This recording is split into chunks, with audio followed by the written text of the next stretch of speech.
Oh my, oh my. Here we are again roaming the streets for cryptid creatures. It seems people just can't catch a break from the spooky monsters of the world. Which I guess is a good thing for you guys, huh? These subscribers sent in their allegedly true experiences with cryptid creatures that will surely freak you out. If you're new to the channel, be sure to like and subscribe, and if you have a story you would like to share on the channel, be sure to submit it at swampdweller.net, or the email you can find in the description down below. I would love to share your story with everyone here in the swamp. Joining me today is Sinful Horror Stories. He reads scary stories on his channel, and if you enjoy his voice, be sure to check him out. His link will be in the description down below. Now, let's sit back, relax, and surely get scared by these freaky encounters.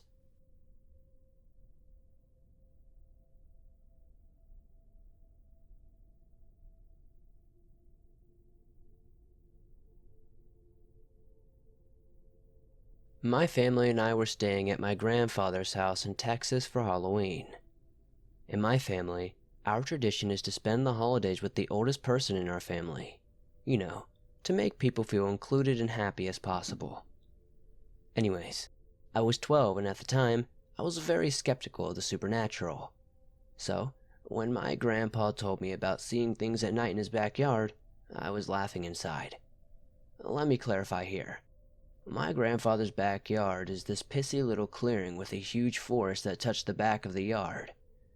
This forest was super dense, and people, mostly hunters, would stumble into the yard during hunting season.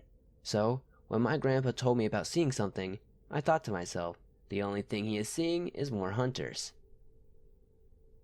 Later that night, my family and I celebrated Halloween, and I went trick-or-treating and probably got one of the best hauls ever. I went straight to bed. The room I was staying in was about 12 feet square, with a huge window facing the backyard. This window was covered by a curtain that had more than a few holes in it. This night, I left the window closed, as well as the curtain. That night, I felt like something was off. When I opened the curtain, what I saw gives me nightmares to this day. When I looked out at the tree line, I saw this thing. It was about 6 feet tall and had its back to me. It was gray-skinned and had a really bad slouch. At first, I thought it was just another hunter. I started to open the window to talk to the thing, and as soon as I did, I regretted it. This monstrosity had glowing pinpricks of light for eyes. I can't explain this. It felt like it was staring right at me, but it couldn't have been. How could it have seen me from way over there? It had horns. Before I could even call to anyone, it disappeared. It moved so fast, it seemed like it vanished. Next morning, I told my family about this. The only people who believed me were my uncle and my grandpa. I learned later that both of them had seen the monster. I'm now 17, and based on what I've dug up, I firmly believe what I saw that night was a goat man. If anybody has another explanation, please do not hesitate to contact me about this.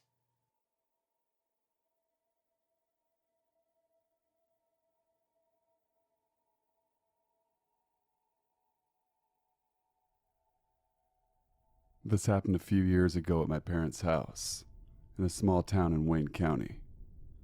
Anyone that knows the area knows some parts are very rural. Well, my parents live right in town, not far from the center of it, but in a weird spot. The town only has maybe 500 people within the limits, and it's surrounded by farmland and forests. They live right near the railroad tracks and a canal, and their backyard is pitch black at night because the street lights don't reach back there. The yard backs up to a walking trail and woods. It's actually pretty creepy back there after dark, even though it's 2 blocks from downtown.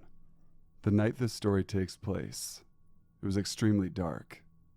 I think it was at new moon or a moonless night, and it was overcast to boot.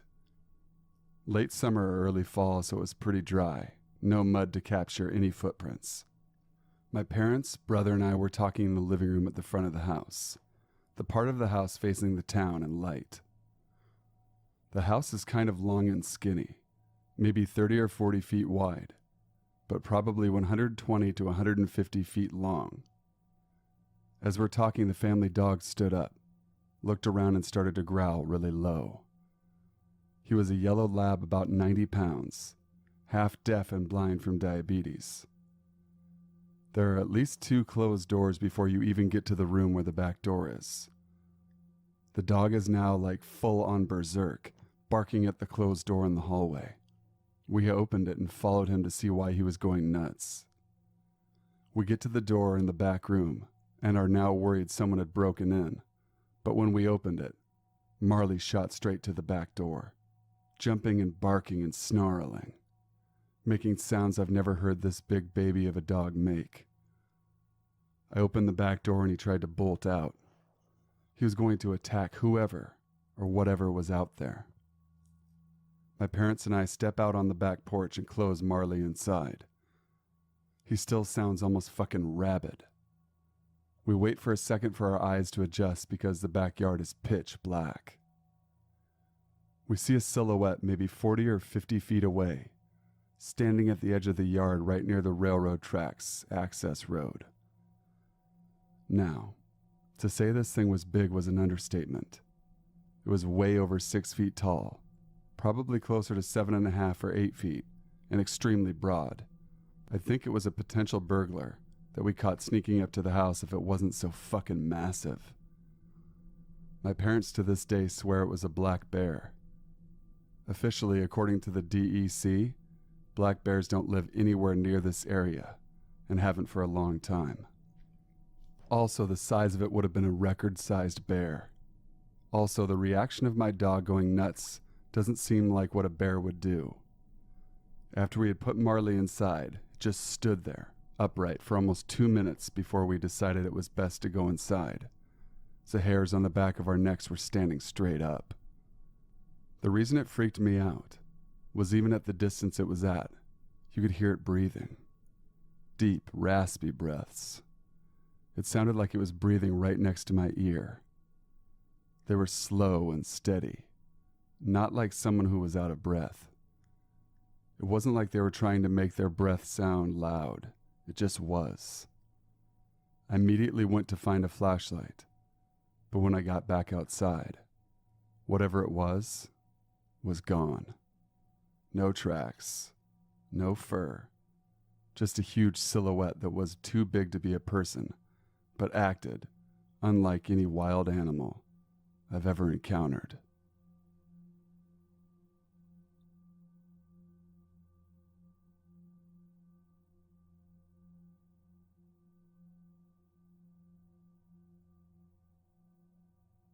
So let me start by saying I'm not a spiritual person. I don't believe in monsters. Well, I didn't until this happened. When I was younger, I would spend lots of times in the wood. My grandfather's property is in the mountains of California. I forgot about this until something else happened. When I was little, maybe 11 or 12, I was up at my grandparents' in front of the house playing with my brother. We were just doing kid stuff, playing with sticks and stuff like that. Suddenly, we heard a cackle coming from a corner from behind a garage. Not a laugh. There was no joy to it at all. It was so hollow-like, the evilest thing I could think of. My brother heard it, so he asked what it was, and I told him just to go inside. He did, and I stupidly started walking towards the noise as I got close to something tall and slender. It ran off into the woods just out of sight. This happened 2 other times when I was younger. Once again with my brother, and once again when I was alone. Fast forward to a few months ago. I'm 17 now, and pretty experienced with hunting and bushcraft. I was up on the property to visit my grandparents. My grandfather was just diagnosed with cancer, and I decided to go for some fresh air. As I walk out, I remember how much I missed the woods around the property. I decided to walk to the densest part of the woods, covered in manzanita. And after about 2 minutes, I'm pretty sure that I'm pretty far from the house at this point, I hear a cackle. The memories come back. A wave of fear rushes over me, and I think to myself, there has to be a reasonable explanation. There are some mountain lions and the occasional bear, but they definitely don't make that cackling noise. I hear a rustle and walk back towards it. I come into a clearing, and that smell hits me, a stink like death. I'm a 6'1" well-built man, and I will admit what I saw made my knees buckle. There was a paw, some sort of canine paw in the middle of a clearing. I bent down and examined it. The fur was still on it, but the arm had been cleaned to the bone. I shivered, and when I arose, I saw it. It is the only thing that I could describe it as. It almost looked human, but its proportions were stretched and distorted. It was hidden behind a tree watching me, and when I saw it run, it just looked so unnatural. It stopped like it wanted me to follow it, but I didn't follow it. I ran back to the house as fast as I could. I could hear it follow a little and then stop. When I got back, I sat on the porch and threw up.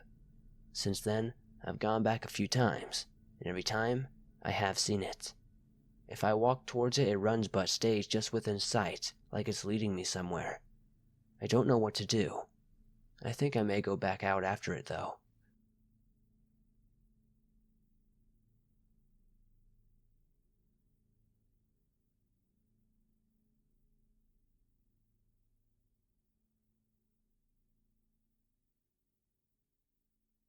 This happened when I was 7 years old, and it has stuck with me throughout my entire life. Only people I've ever told was my girlfriend, years ago, and another friend who I no longer talk to. Other than those two people, I've kept this encounter private, for obvious reasons. I was playing a game with my father and sister in the living room of our home. My grandmother was there too, sitting and watching. The game was that my father would lay on his back, lift his feet, and then tuck them into a squat so my sister or myself could sit down on it and be pushed off, and we would leap into the air and land on our feet, laughing. I remember giggling hysterically and saying higher, and so he pushed me off harder and I lost control and went higher into the air and came down on the wrong side up, smacking him to my head, and it shook the house. My grandmother was upset, and I stood there as everyone got to their feet and surrounded me. It was in that moment when you're shocked and not going to cry, but it hurts, and you're stunned before you realize what happened and finally start crying. It ended up being a concussion. After a hospital visit, scans, and my father was told not to let me sleep and watch me closely, my head in the weeks that followed swelled like a big egg. But it was in that moment right after the impact before crying. Over on the table next to the sofa were standing two blue men, no more than 10 inches in height. They seemed to stand tall, or rather proud, like warriors. Their legs and arms were thin. I could see mild knobs of their knees and elbows. There wasn't much fat on them. They were both very lean. I could make out a slight muscle tone too, on their bare chests and arms. They were both wearing grass skirts, like something you'd see in a primitive native tribe, but the grass seemed wet, like seaweed, and had a bit of soppy, squishy lake bed look about it. One of the men was wearing a hat, like an old-style cap, darker red in color, almost like wine-colored.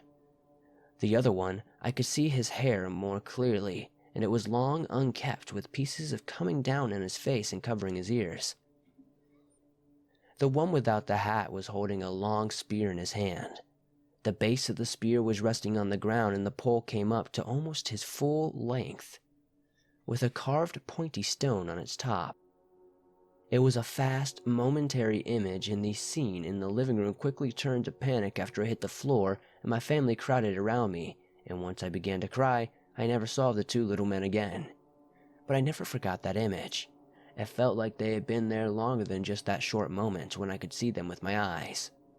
There was something sinister feeling about the way they confidently stood there and stared at me. It was clear they were not afraid of me or the fact that I could see them. At the age of 7, this was in the 80s, all I could compare them to were evil Smurfs. The one's red cap even reminded me of Papa Smurf a bit. but they weren't shaped like Smurfs, and that's where the comparison fell short. I have always been good at drawing, and at one point, a few years later, I tried to draw them because I was afraid I might forget what they looked like in their details. I'm not really sure what happened to that drawing though. Last note, warp ahead to the early 2000s. I started Googling it and researching stuff trying to find more info on the Little Blue Men. I uncovered a picture of a painting from hundreds of years ago. It looked like an illustration in a book or something, on some academic website. It was little blue men tearing apart a library and causing mayhem, and I think it was called the Blue Men, or something like that. In red caps and the same stature and build. They were so strikingly similar to what I saw, that's when I actually had the nerve to tell the story to one of my friends. Since then, I've never been able to find that picture online again. All I ever find now are the Blue Man Group and other unrelated things. I almost get the feeling that they don't want to be found. Has anyone else ever had anything like this or seen anything similar?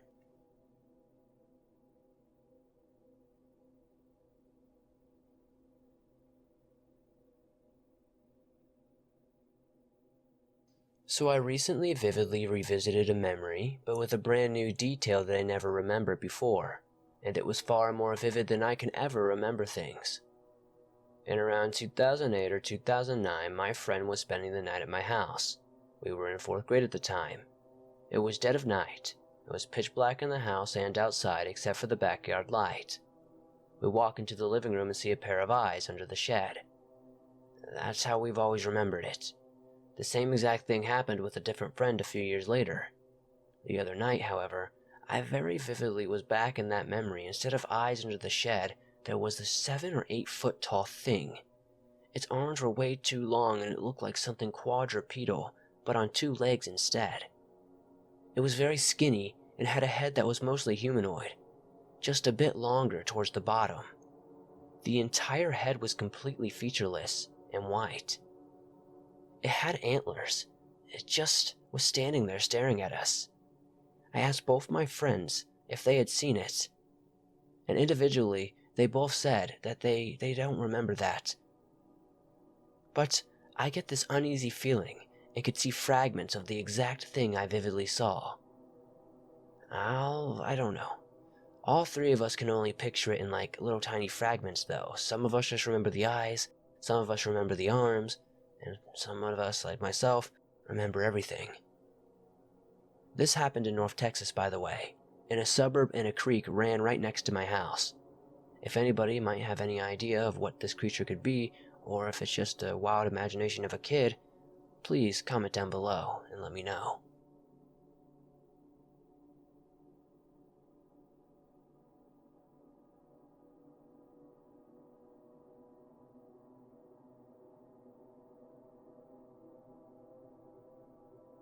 So, timeline.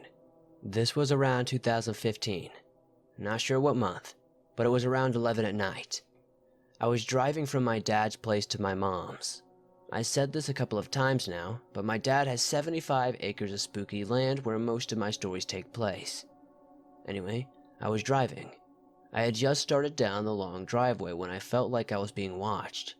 Not cool, but it happens more often than you would believe.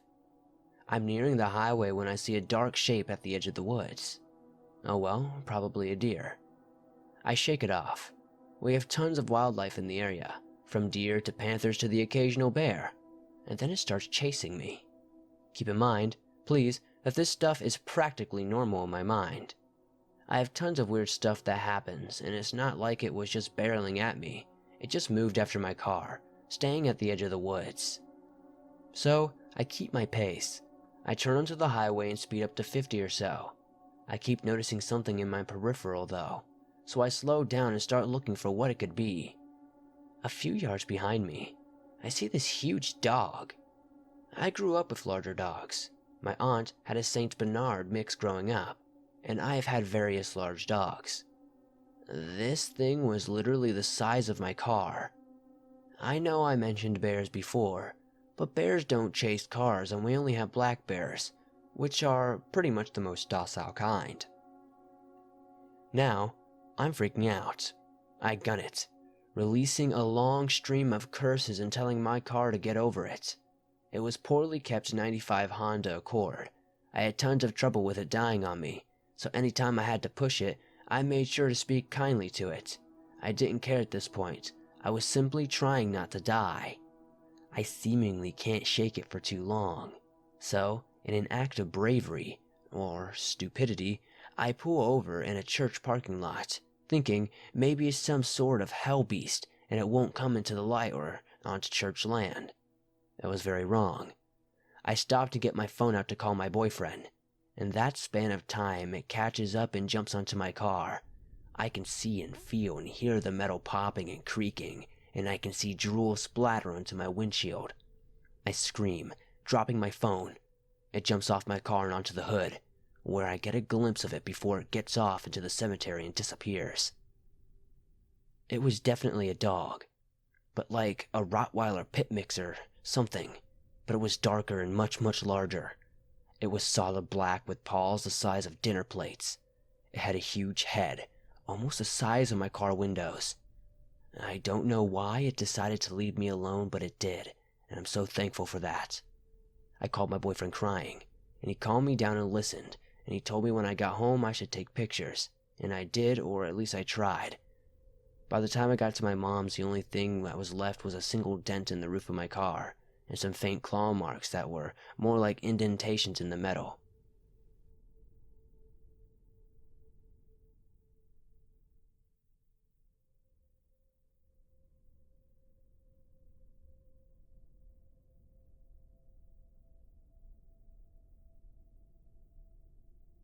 This happened during the summer of 2018. Me and my friends, Vin and Marco, went to a lake to camp and fish. When we got there weren't many other people, which we liked. Vin was making a fire while I and Marco caught fish to eat. I was just enjoying it, and so was Marco, but Marco noticed and pointed out something unusual. I looked where he was pointing and saw this thing on the different shore of the lake farther from us. It had a human shape, but it had scales and eyes like a fish. I couldn't see it too well, because of the distance though. The thing was just sitting on a log, and after a few minutes, it got up and walked into the nearby woods. Marco and I told Vin, but we all agreed that it was probably just someone in a costume messing with people. Later that night, we all hopped into the back of my van and started watching funny shows, which I hotspotted from my phone. Eventually, Vin and Marco fell asleep. I put my laptop and phone away and dozed off too. Around 2 in the morning, I was awakened by sounds. There was no mistaking these sounds. Someone was trying to open the passenger door of my van, which I always lock when I sleep in the van. I got up and looked to see who or what it was trying to get in, and I freaked out right there.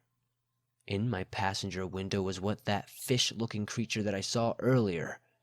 But I don't know I can't explain this creature. I had a better look at it now, though. I saw a hand in the windshield with webbed fingers. I saw gills on its neck, too. It opened its mouth to reveal sharp teeth, confirming that it was no costume. The thing kept trying to open my passenger door and driver doors, and even tried to open the back doors to the van, which needs my key to open, thankfully. It even climbed on the top of the van looking for a way in. I don't know what it wanted, and I didn't want to find out. I was on my own. The noises never woke up Vin or Marco somehow. The thing kept at it until about 5 a.m. I looked out the windsill and I saw that it was walking off into the lake, as I assume it lives there. When the sun came up, Vin and Marco woke up. We got out of the van, and in the sand we saw footprints of webbed feet shaped like a person's. There were also dirty hand and footprints on the van from the thing climbing on it.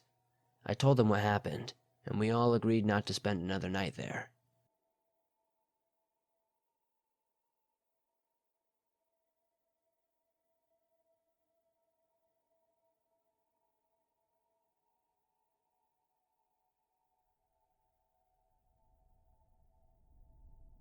In July of 2016, some friends, we'll call them Cole, Cody, Nick, and Josh, and I were walking home from a party at around 3 a.m. We were going to Cole's house since he was house sitting for his grandma. Her house is also haunted, but we'll save that for another story. Anyway, we were walking from this party, which was about a half a mile away from Cole's place, and the road we had walk on was crazy dark at night. Now, some more details on this road. There weren't any lights, and it was just this overall creepy vibe to it. This neighborhood butts up right against a swampy area, so I don't know if that's anything to do with it. My friends and I have done investigations on that road, and we have noticed that the swampy side of the road is always darker than the other side, and it gets eerily quiet. We always feel like there is something right along the tree line watching us, even though we can't see it. Getting back to our experience, we were walking back to Cole's house from his party, and Cole noticed this green ball of light fall from the sky onto the swampy side of the street. Cole described it like a beach ball that had a green neon light emanating from it. He thought maybe it was a shooting star, but it didn't have any fallout or anything, and it just glided into the trees without making a sound. The weird thing is, the rest of us didn't see it. We brushed it off and kept walking. A few minutes later, we heard this sound in the trees on the swampy side of the road. It sounded like something was rushing towards us, almost like a stampede, but once it reached the tree line and the fence, it stopped. We stopped and looked at each other, because at this point, we were all a little spooked out, and didn't know what to do. As we started walking again, I happened to look into the trees, and I saw this creature just standing there, watching us. It looked like it was over 7 feet tall, lanky, and looked as though it was covered in scales or some kind of rough skin, and had yellowish eyes. I screamed, which of course made the guys look over, and they saw him too. The thing just kept staring at us with this super unnerving look.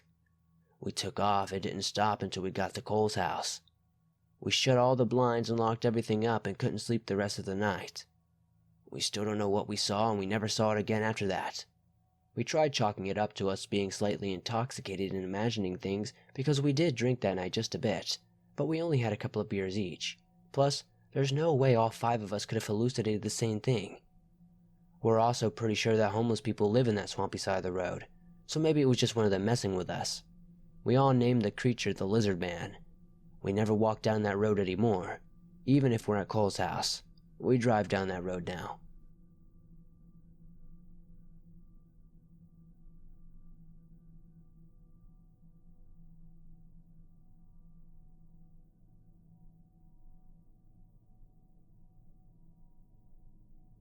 I'm a 24-year-old male living in the Philippines. This is not my first story, and this is not even my story, but this is my dad's. It happened when I was roughly a year old, and my mother was pregnant with my younger sister. She lived in a semi-rural area where we had a lot of relatives and everybody knew each other in the neighborhood. My dad was out watering the plants in the backyard when he noticed a huge black bird perched on a low branch in the tree we used to have in our backyard. I know, big deal, right? Except the bird had unnaturally bloodshot eyes and looked back at my dad like it was thinking. Dad was a bit unsettled, but he thought nothing more of it as he assumed it was just nothing and resumed his work and went inside after. Hours passed, and after it was dark, my dad went out again to do some more chores in our backyard. He was just finishing up what he noticed. In the alley between our house and the fence separating us from the neighbors, the small creature shuffling across a puddle of water on the pavement. Now, we had a pet turtle, a red-eared slider. My dad thought that the turtle somehow got out of his tank and was making his way across the alley. But on closer inspection, he realized that this wasn't our turtle, but I kid you not, a crab. That's right, a crab, hundreds of miles away from the sea. It was huge and dinner plate sized. What further unnerved my dad was that this crab had, like the bird from earlier that morning, bloodshot eyes. The crab stopped to look at my dad with, according to him, the same intense stare the bird gave him. My dad, having had enough, quickly went inside, a bit creeped out at pretty much everything that had happened that day. The next day, my dad was out speaking with the elders in the neighborhood about what he had saw the previous day. They told him it was an aswang. Now, in rural areas of the Philippines, there are stories of aswangs, which are kind of Philippine analog to vampires in Western folklore. They are said to be shapeshifters who enjoy feasting on human and animal entrails, but a favorite delicacy of aswangs are unborn fetuses. An aswang would crawl atop a roof at night, directly above a pregnant woman as she slept, slip its long, prehensile tongue through the opening of the roof, and lap up the fetus like a mosquito would blood. As it happened, my mother was pregnant with my sister. One old man claimed he knew the aswang that paid a visit to our home. He told my dad that this particular aswang wasn't trying to eat my sister, but that it just liked being around pregnant women, like my mom, because it was intoxicating to all aswangs. Doesn't make it any less creepy though, and I'm glad that the aswang wasn't one of the malevolent ones. It was an interesting story though, and I should pay more visits to my dad to hear more stories from him.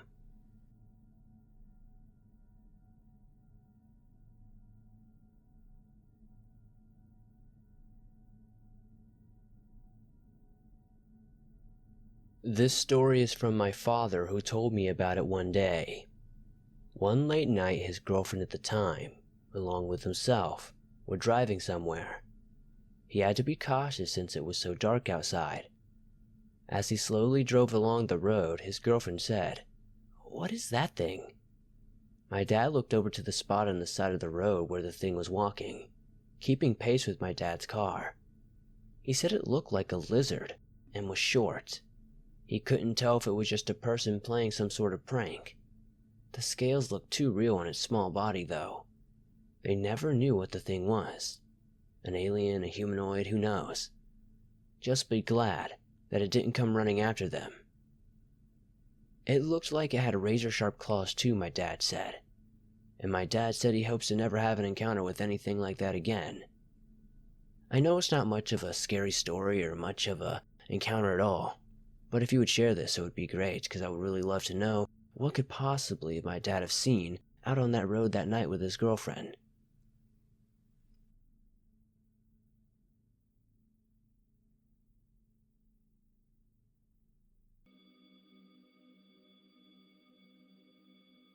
About a year ago, I was on my way home from purchasing some groceries on a quiet, dark night. The way back home was fairly normal and nothing of note really happened. When it was time to unload and move everything to the house, I got this weird feeling that is hard to describe. Now, let me explain the way my street is set up. I live on a cul-de-sac in the suburbs. We also live across the train tracks, so it's usually fairly quiet unless the train is passing through and blaring.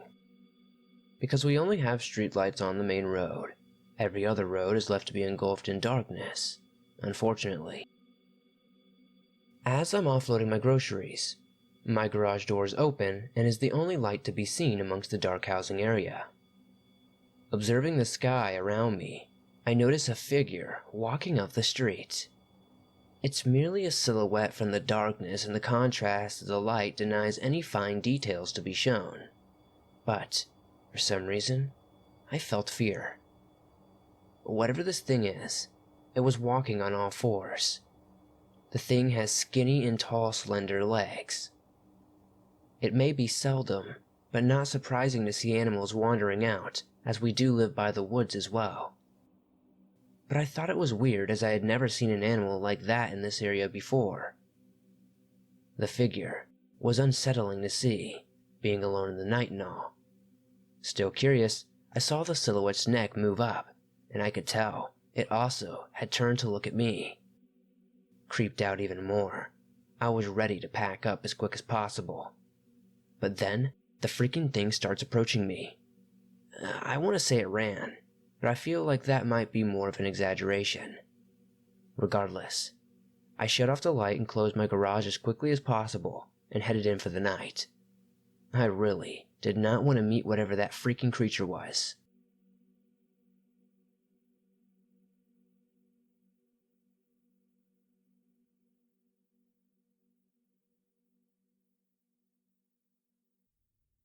This happened 2 days ago, while my brother and I were metal detecting at an old homestead. It's deep in the snowy Minnesota woods near the Dakota Indian Reservation. If you know the climate, it's extremely cold, The thick, dense woods made it hard to see. My brother and I both are fairly familiar with these woods, and both of us got very athletic.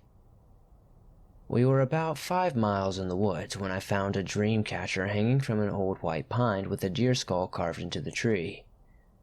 The reason I believe this was a deer skull is because it had large antlers. About an hour later, it was cold and about to go dark, so we decided that we would go home. But that's when we thought we heard our names being called in the wind. It was almost like a person, but it was warped.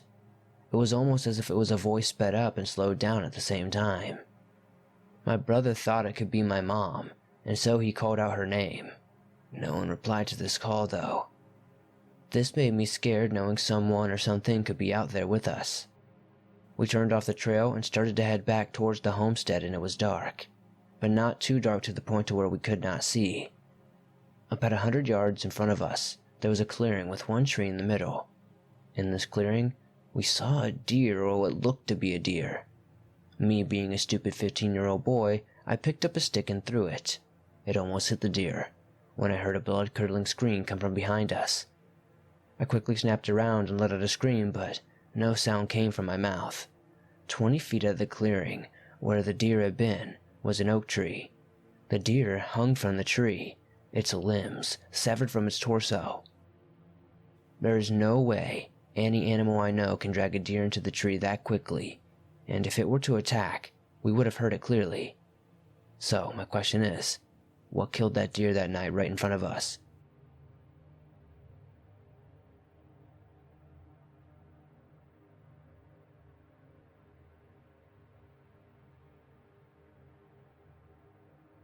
I was only 6 to 7 when this happened, but I remember everything. My mom had gone to work, so I stayed at home with my dad and little brother. My brother was playing with toys in the toy room while my dad and I were taking turns playing plug-and-play controllers. You will likely know what this is if you grew up in the early 2000s. Anyways, my dad had fallen asleep, so I ended up playing by myself. I was playing Mappy, a game about a mouse collecting artifacts and avoiding cats. I was pretty far into it, but my brother came up to me and wouldn't stop bothering me about something cool that he saw, and he wanted me to see it badly. I lost focus and ended up losing, so I said, "Fine, show me this stupid cool thing already," in the most annoyed tone a kid could give. Now, the one thing I left out about the toy room is that my dad had taken the door off and spun it around so that he could lock us in when we were bad. It was a pretty creepy room, mostly because it felt so empty and the light in the room was dim. My brother took me in the room and closed the door. I expected him to show me what he planned, but instead, he just turned around and smiled. I yelled at him over and over to show it to me, but he just kept smiling, and then eventually, the smile turned into a creepy laugh. I got tired of it and tried to leave the room to get back to my games, but it turns out my little brother locked the door. I yelled at him once more, but more aggressive this time. He just kept laughing. I started pounding on the door to wake my dad up. Then, I noticed my little brother had gone quiet. I turned around. He was now sitting on the toy slide we had in there. It was a small slide for babies, but he had a much more serious face. I actually got scared at that sight. He'd never made a face like that before. Then he looked up, and I did as well. He was looking at the vent on the ceiling. Then, I noticed something slowly starting to poke out. It was white, like paper white, and it was all wrinkly and veiny. If I had to describe it better, I'd say it looked like the forehead of a bald old man, slowly poking out, but the skin was just too white to be human. My eyes started to water and my brother began laughing again, louder than before. I started pounding on the door rapidly and screaming as loud as I could for my dad. I didn't dare look back again, but I heard it. I knew it wasn't human from the horrible sounds I had been making. My brother stopped laughing at that moment. But after that moment of me just pounding and nothing else, my brother let out a scream louder than I had ever heard. Like he was getting tortured. I still couldn't look back though. I was too scared. My crying and begging for the door to open just became louder. My dad then finally opened the door and I burst out. Only then did I look into the room, but there wasn't anything there, just my little brother crying and holding his leg. My dad went to check it out and he had a large deep cut on the side of his leg. I told my dad what happened, but he just gave me a hit in the back of the head for trying to lie, and my little brother, I could have sworn, had smiled at me again. But I didn't look too well, if I'm honest. I grew up starting to think it was just a nightmare, like I've been told every time I speak of this memory. And maybe it was, but my brother still has a scar on where I remember he had gotten cut, but I don't know if I believe it anymore.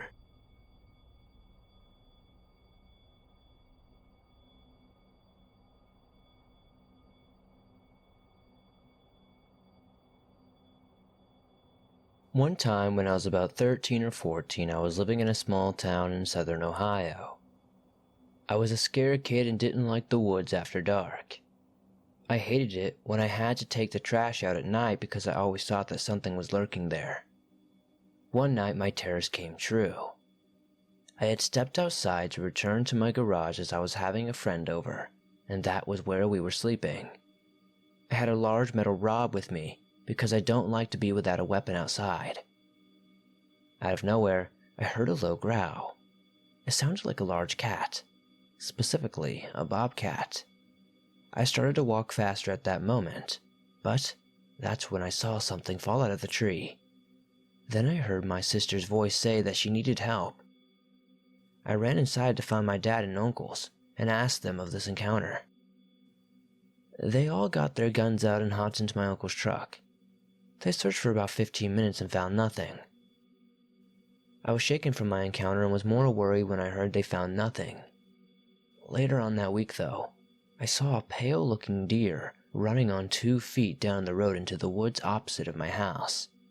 I haven't seen it since, but I swear, it looked at me, and it spoke, the same voice that I heard that night. I have seen many weird things and I hope to share them in the future. As for my friend, we went inside for the rest of that night.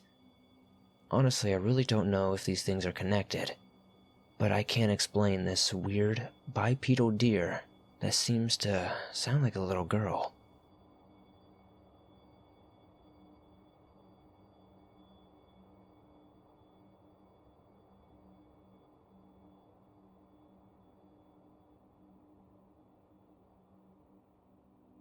This story happened to me when I was a little kid, around 4 or 5 years old. When I was this young, my family and I lived in Dallas, Texas at the time. I was acting up and being really annoying, as I was really hyper as a child. My parents told me if I didn't calm down, they would send me to the monster in their closet. As I was skeptical at this point, not believing them, I continued doing what I was doing. I can't remember what I was doing, but now I wish I had listened to them. Being fed up, they told me to go to their room and to keep the light off. I was afraid of the dark, but at this point I still kinda am, so I sat there on the bed bawling my eyes out. I start to hear a sound coming from the closet. I wish I could tell you I wasn't scared. To be honest, I was terrified at this point. The door slowly swung open, revealing a human-shaped figure. It looked like a human but thinner, and it looked to be wearing a really old mask-like thing. It was grunting and growling at me, moving with inhuman steps. I tried to scream from what I was seeing, but no sound left my mouth.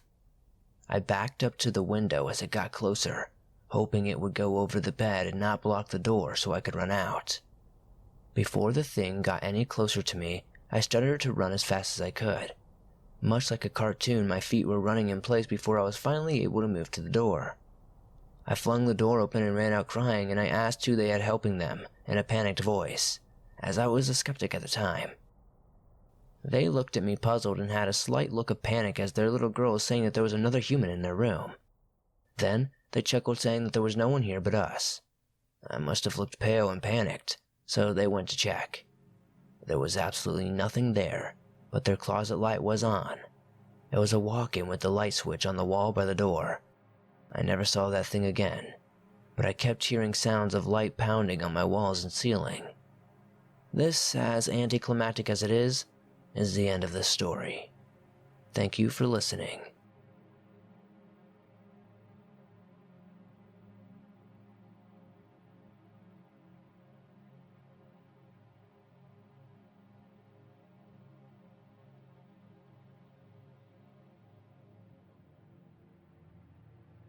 Hello there, this is my first time sharing a story with you and probably my last.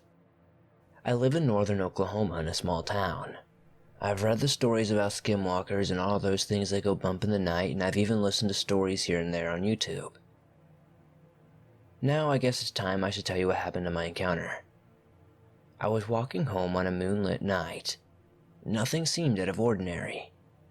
I made it to the train tracks when I heard a tree branch snap. I looked in the direction of where it came from and I saw it. About 20 feet away, I saw what appeared to be a deer crawling in the open field. Now, one thing you should know about me at the time is, I was a huge gun fanatic, so I always carried a small firearm. I did the stupidest thing. I shot at it with my pistol. I missed and oh my god, it stood up on its hind legs. It scared the absolute heck out of me, because I knew. After it stood up, I just knew what it was. I ran as fast as I could to my house. The one thing that scared me the most was that it was chasing me, screaming my name. I finally made it to my house, and I looked back and it was walking back to the tree line. It kept going until I couldn't see it. The one thing going off in my mind was, should I go look for it tomorrow?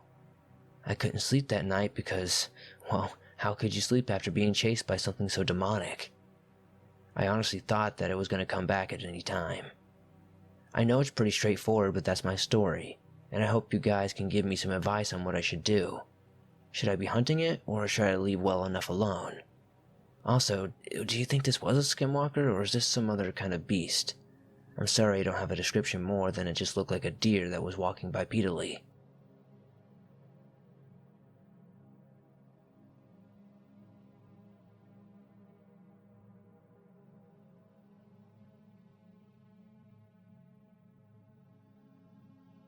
There isn't much going on in Pennsylvania. At least in the rural areas where most of our pastimes include drinking oneself to sleep and driving trucks at highly suspect speeds down narrow roadways. Generally speaking though, I keep preoccupied with hunting. There's just something about chilling in nature that I love. I find a certain serenity there that is impossible to find out in city or urban areas. If you don't live in the country, I don't believe you'll ever understand that sort of peace or why we love it out there. Anyway, on to the hunting season. The story takes place while I was hunting out in early November, in a forest in the foothills of the Appalachians. I wasn't very far from my home, only a few minutes. It was late fall and the leaves were beginning to stop falling. The writing of harsh winter wasn't clearly written on the wall, so to speak. I was hunting white-tailed deer on this particular day as I hid around in the foliage and scanned the area with my Winchester 30-06 in tow. The gun was most certainly overpowered for a deer, but when you're in bear and elk country, you can never be too safe. The trail was a new hunting ground for me. It was refreshing as the spots I'd hunt in the days of yesteryear were now becoming increasingly encircled by subdivisions and civilization. As I continued walking my path, I began to become more engrossed with the beauty of my surroundings and less interested in what was happening with the wildlife around me. This ultimately led me to rip over a tree root that was winding along the path in front of me. The tree it belonged to split down the middle and massive in size. Now, the story should have ended there. I wish it would have. I wish it was just another beautiful hunt. Sadly, that just wasn't the case. Just past the tree, I was gazing at what was a rather unique smell. It wafted its way past my nose, and I initially believed there was a dead animal nearby, which likely also meant a bear could be close. I searched behind the tree, but to my surprise there was no carcass. There was also no predator or animal that I could see in the area. The scene was a sight I wished to see. All around were matted clumps of fur, which spread across the area. There was also vicious black fluid which led into a hollow which was overshadowed by a titanic root that led deep underground. I'm familiar with sickening scenes and the brutality of death within nature, but The smell in the air was so nauseating. It was almost like it was unnatural. It was a thick, coppery scent, like pennies and death. I felt myself retching involuntarily at the smell, and then the den ahead left me deeply disturbed. Although shaken a bit, I decided to continue my search for the deer I believed was still out there.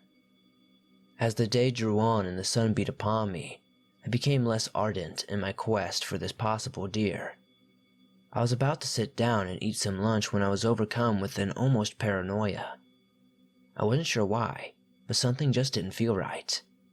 Not even thinking, I looked around and examined my surroundings. I saw nothing and was about to take a bite of my lunch when it dawned on me that something was bothering me. There was no sound. No bugs, animals, wind, anything. It was deathly silent out. As the realization struck me and I began to get up, I heard the snapping of a very large branch roughly 100 feet away, which was then followed by an ungodly screeching. It was an impossibly deafening and terrifying screech. It was as though the earth itself split and hell opened up, just long enough to sum up the suffering of the damned in one ear-splitting roar. I was scared out of my mind and immediately acquired my firearm and scanned the undergrowth slowly. Something huge was moving across the forest floor. I, however, could see nothing through the falling foliage and so backtracked in the direction I had come in hopes to get a better view of whatever was stalking through the forest. It was as I ran I decided against the notion of getting a better view and instead kept booking it as I realized I had not provoked this thing at all and it was not stalking me. That left me feeling a little bit more vulnerable. I had finally outrun the creature, or so I believed, and was beginning to hear the sounds of nature again. I felt comfortable right up until I realized the sound dead ahead was now gone. Whatever was out there had clearly circled around. I wasn't outrunning it at all. It was intelligent enough to try to cut off my path of escape. Terrified at the thought of what might be waiting beyond the tree line, I scrambled off into a different direction, down into a rock gully. I eventually slinked away near a cave and waited, hoping to hide my fear from this creature. It was at that point I heard a demonic snarling above me. The creature was above me and I was terrified out of my mind, praying my heart would grow silent long enough for the creature to move on. After what felt like an eternity, the creature began to move on, but my gun slipped off the rock wall it was mounted against and fell, making plenty of sound for the creature to notice. I could hear this thing's footsteps heading back as I painstakingly crawled toward the rifle. I reached for my gun and as I did, the creature did the same. Instead of the smooth shellac of my rifle stock, my palm met a coarse, ragged fur, caked with mud and attached to a lanky, sinewy arm. The beast screamed, and as I shouldered my rifle and fired blindly out of the opening, I caught a glimpse of a yellowed fang and one blood-red eye. An eye that reflected a hatred more ancient than man. A hatred that said, "This is my forest. You have altered it through your presence, corrupted it, and I was here before you, and I will be here after." Human willpower paled in face of such uncompromising malice, and I shrank back against the rocks, robotically cycling bullets out of the cave. I sat there, dead-eyed, doing this for a long time. Overnight and well into the next morning, over 18 hours of working a bolt and pulling the trigger. By the time I snapped out of my adrenaline-fueled haze, my mouth felt like a desert and my fingers felt as though they were made out of canvas stretched over dust. Shaking, I reached for my water bottle and gulped it down, spilling most of it down my front. Praying the beast was long gone, I inched my way out of the cave and ran as fast as my rickety legs would carry me, the 2 odd miles back to my truck, leaving most of my gear behind. Nothing pursued me, but the feeling of being hunted remained. I drove back to town at 80 miles per hour on a dirt road. My eyes were wide with fear and my hands gripping the wheel with white knuckles. Unable to bear the thought of my secluded home, I spent the night at a motel within town, and a bottle of cheap whiskey, and every light in the room turned on. The thought of the creature would not exit my mind. Was it a demon, loosed on Earth by some divine mistake, or just an animal? a cryptid lost to time and the memories of the trees. I didn't really know what it was, but I couldn't and still can't let it go. The fear eventually subsided, but as I sit at home writing this, I swear, hand to God, that I can hear a howling echo through the trees and across the mountains, telling me that I may never rest, and I may never forget.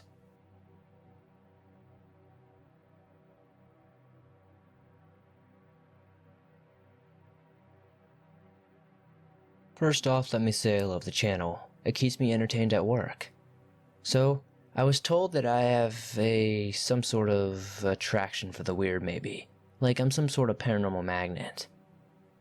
In my life, I have seen so many paranormal events that it's hard to remember them all, but there are a few that I remember like they happened yesterday. One of these events happened on a 130-acre ranch outside of Houston, Texas. My buddy, who we will call D for the sake of privacy, inherited this ranch from a family member who passed. It had been in his family for well over 100 years.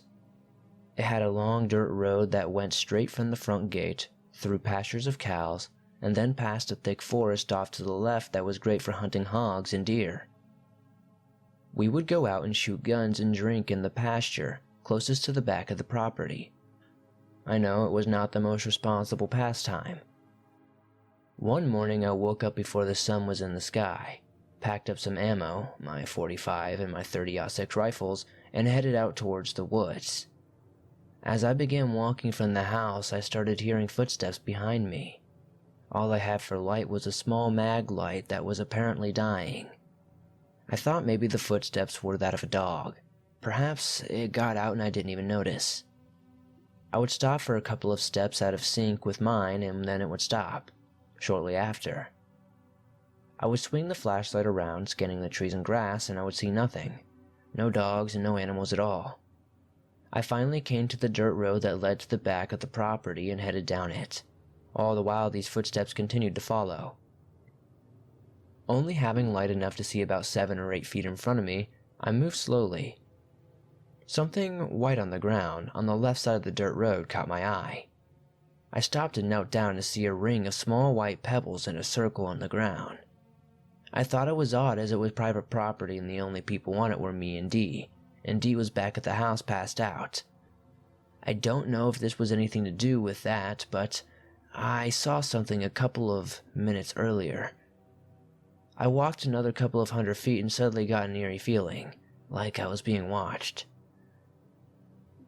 There was about a small 8-foot tall hay shed to the left of the dirt road. To the left of it I noticed a shadow moving. I pulled my .45 and crept closer. This thing was taller than the shed by at least a foot, skinny, and almost looked skeletal. It was humanoid in appearance, if only for the presence of its arms and 2 legs that made it stick upright. The legs bent backwards like a dog or something. Its head was bulbous like they describe aliens. As I crept closer, now about 10 feet away, my gun was still drawn. I flashed the dim beam of light in its direction, and in a flash, this thing rounded the shed, and in 2 long strides leaped over the entire road and disappeared into the darkness. This road is as wide as your regular neighborhood road, so needless to say it was quite the jump. I wish I could say that was all this and it was gone, but it wasn't. I wasn't brave enough to make a shot either because I was so shocked and trembling so bad that even if I had shot at it, I probably would have missed. The aura this thing gave off was pure evil. I stood in shock for what seemed like forever. I finally called D on my cell phone, who was still sleeping at the house in front of the property, and frantically whispered, "Dude, come get me right now. There's something out here with me and it's not human." D came out as fast as his hangover self could muster. From where I was, I could make out the headlights from his truck in the far distance. I booked it. He picked me up and took me back to the house. I was shaken up for weeks, always scanning the darkness outside, hoping to not see it again. A year later, I decided to face my fear and go looking for this creature that I believe is still out there. That, however, is a story for another time.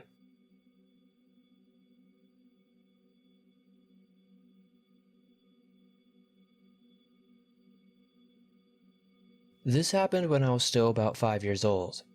Living in a country in Southeast Asia, urban legends are common things here.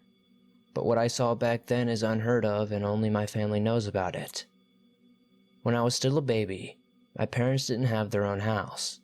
My grandparents agreed to provide us with a house that was located in an open field village with only 3 other houses built and are about 500 meters away from each other.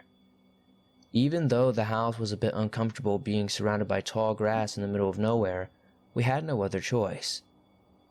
5 years had passed, and we didn't encounter any problems. My parents always remembered to lock all the doors and windows, especially at night. However, one night around 4 a.m., which was still really dark out where I live, I was suddenly awoken for no reason. Our room was facing directly at the living room, and for some reason, my parents didn't like closing our bedroom door.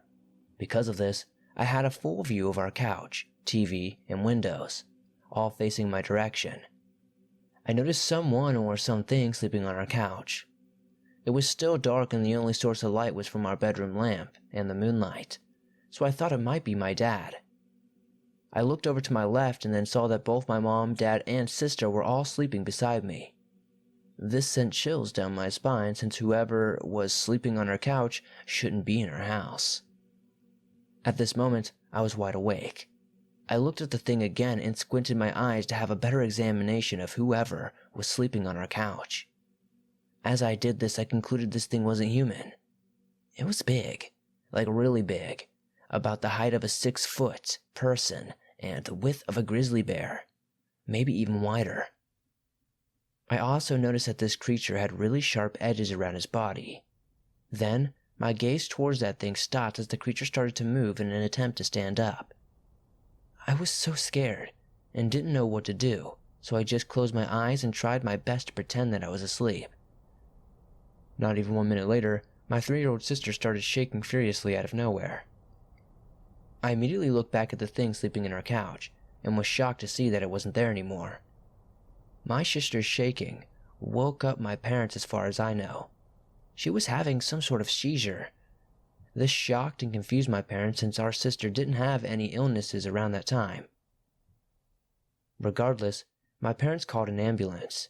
As the ambulance arrived, my dad carried my sister outside the house. When we reached our house's front gate, my sister stopped having a seizure. Instead, she stared at something.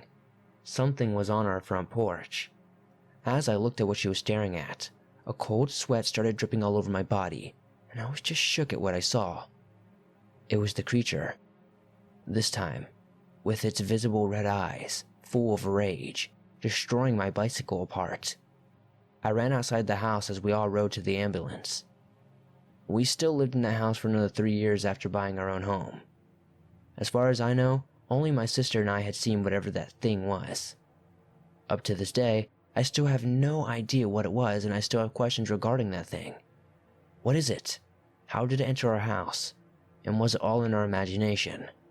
And was it the reason behind my sister's sudden seizure? 13 years later, and the questions are still unanswered.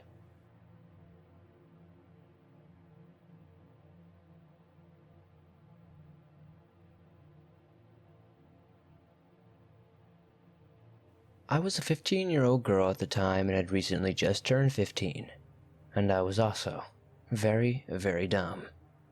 My story begins at home. It was around 10 at night and my friend and I decided we were hungry. We thought we could just walk 4 blocks down to the gas station to grab a quick snack, although it was quite dark out. As we were walking, we felt as if something was watching us, so we walked a bit faster, until my friend looks at me in a stutter. Do you see that? I turned around to see something crouched over on the sidewalk a few feet behind us. It didn't look exactly human. It was shaped differently and much, much bigger. We are now keeping our eye on it as we walk backwards when it starts to stand up. At this point, I see a big shadowy figure growing and coming towards us. We ran as fast as we could to the store and calmed down. As we began our walk home, we took a different route, but we still felt very on edge. We finally reached my house and got inside, and nothing was out of the ordinary. We were sitting down trying to understand what we just saw, until we heard my cat make a deep growl in the hallway. We turned to see that she had her hair standing up and was hissing.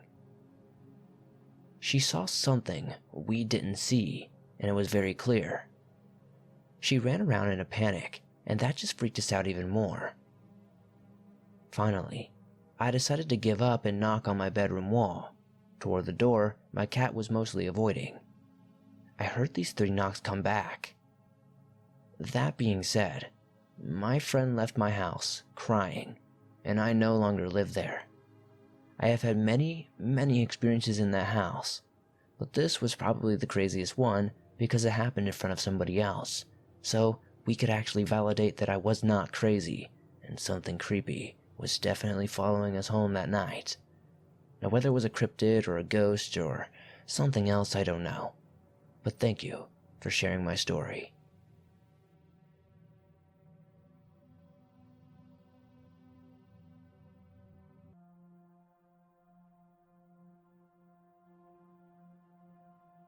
I always get goosebumps when I think of this encounter I had.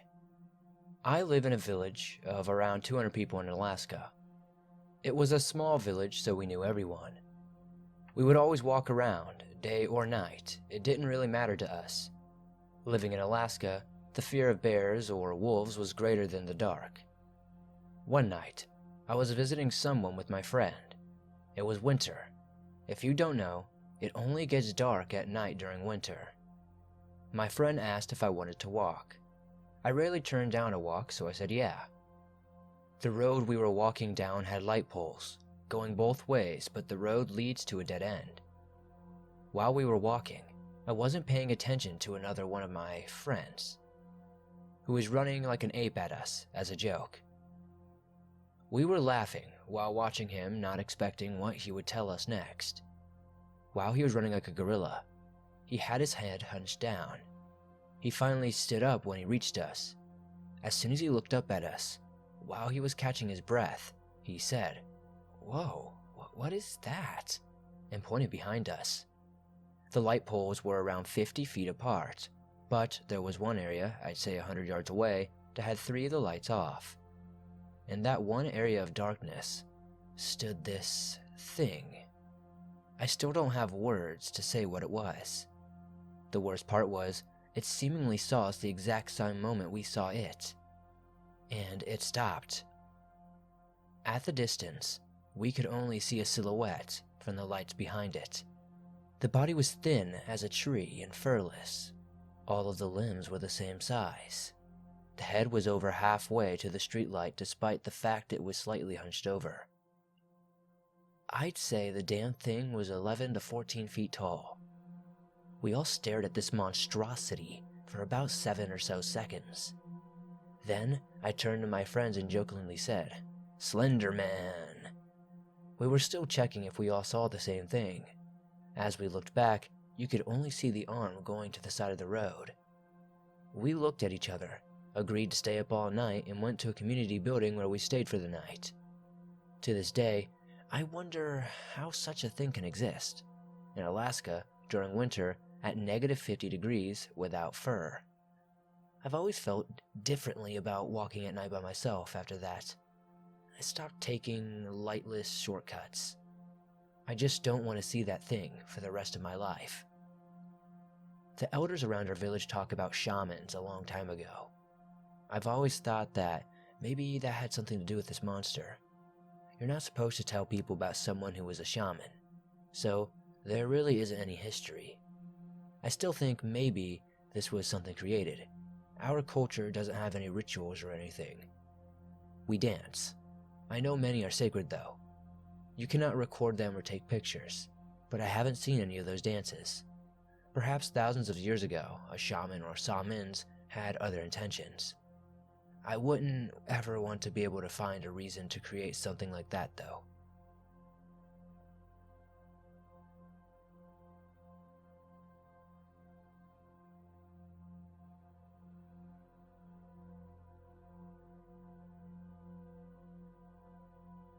Some background to start. I was raised on a 200-acre farm in Virginia, and I've always been sensitive to my surroundings. I do not 100% believe in the paranormal aspect to cryptids, but I do believe in spirits. The farmhouse was built in 1775, and it was always active, beautiful at day, and creepy, almost unwelcoming at night. I cannot go outside at night on my 13 acres in Georgia, nor my family farm when I visit in Virginia. I have always been outside exploring, but can only achieve this during the day. I taught rock climbing at the age of 14 in Virginia for 7 years, completed an 8-day outward bound course in North Carolina when I was 14, and I get out as much as possible. I am 35 years young, and I am a squirrel that will randomly pull over on road trips to explore new sites, rock structures, cemeteries, historic sites, etc., on the way to and from any destination. I am constantly camping, swimming, hiking, kayaking, fishing, exploring. I am not afraid to go outside, but always cautious and usually armed. This happened in North Georgia on a Sunday, December 16th of 2018. It was sometime around 10:30 p.m. I was traveling down the road, bringing yet another carload from our old house to the new one. The day was in the 50s, and a gibbous moon, which was 60% illumination, no rain from what I can remember. I was driving about 50 miles per hour, no other cars on the road, nor were there any streetlights. In my peripheral to my left, I saw a 10 to 15 foot long, dark brown to black object flying over the field very, very fast. I did not see wings, but what I did see was that it did not have feet. It had to be flying, as it was at least 10 to 20 feet off the ground. By the time I look over, it was gone. I even swerved due to turning around several times and slowing down. I have driven this road for years now, multiple times a week, and I still look when I drive by. I do not know what this was, but I have spoken with the owner of Expedition Bigfoot a few times, and he mentioned to me that last year that there were 4 reports of pterodactyl-like creatures being seen in my immediate area. I spoke to him around October 2018, and this was prior to my sighting, and I spoke with him again last month as he happened to be a local park I was fishing at. I have more information, but I don't know how to express what I saw because I have never seen anything like this before, and I feel I did not see enough to complete the picture. Later that night, though, the coyotes screamed for almost 30 minutes straight, and in the past and to this day I have only heard them call for 5 minutes max. We have owned this property, 13 acres with a creek, for over 2 years, camped many times on it, and just finished our home build in December of 2018. Since we moved, 80% of the time we are outside. Whether it be night or day, I feel like I'm being watched at a close distance. There has only been one time where these creatures stopped singing at night, and needless to say, I was inside within a few seconds. I am not afraid of what is out there. I am afraid of not being able to see what I feel like is almost stalking me. I do not know what I saw, and I know it was not a tilled dirt, leaf debris, or anything like that. I have tested this theory, and like I mentioned, I drive by this area multiple times a week in different weather conditions, rain, moonshine, and sun. I look every time.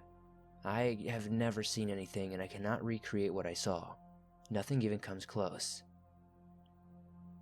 Believe it or not, I am a hopeful skeptic though, but one who wants to see something someday, but not see something at the same time. If any of you guys have any thoughts or insight as to what this flying thing was, please let me know in the comments, and thank you for sharing my story.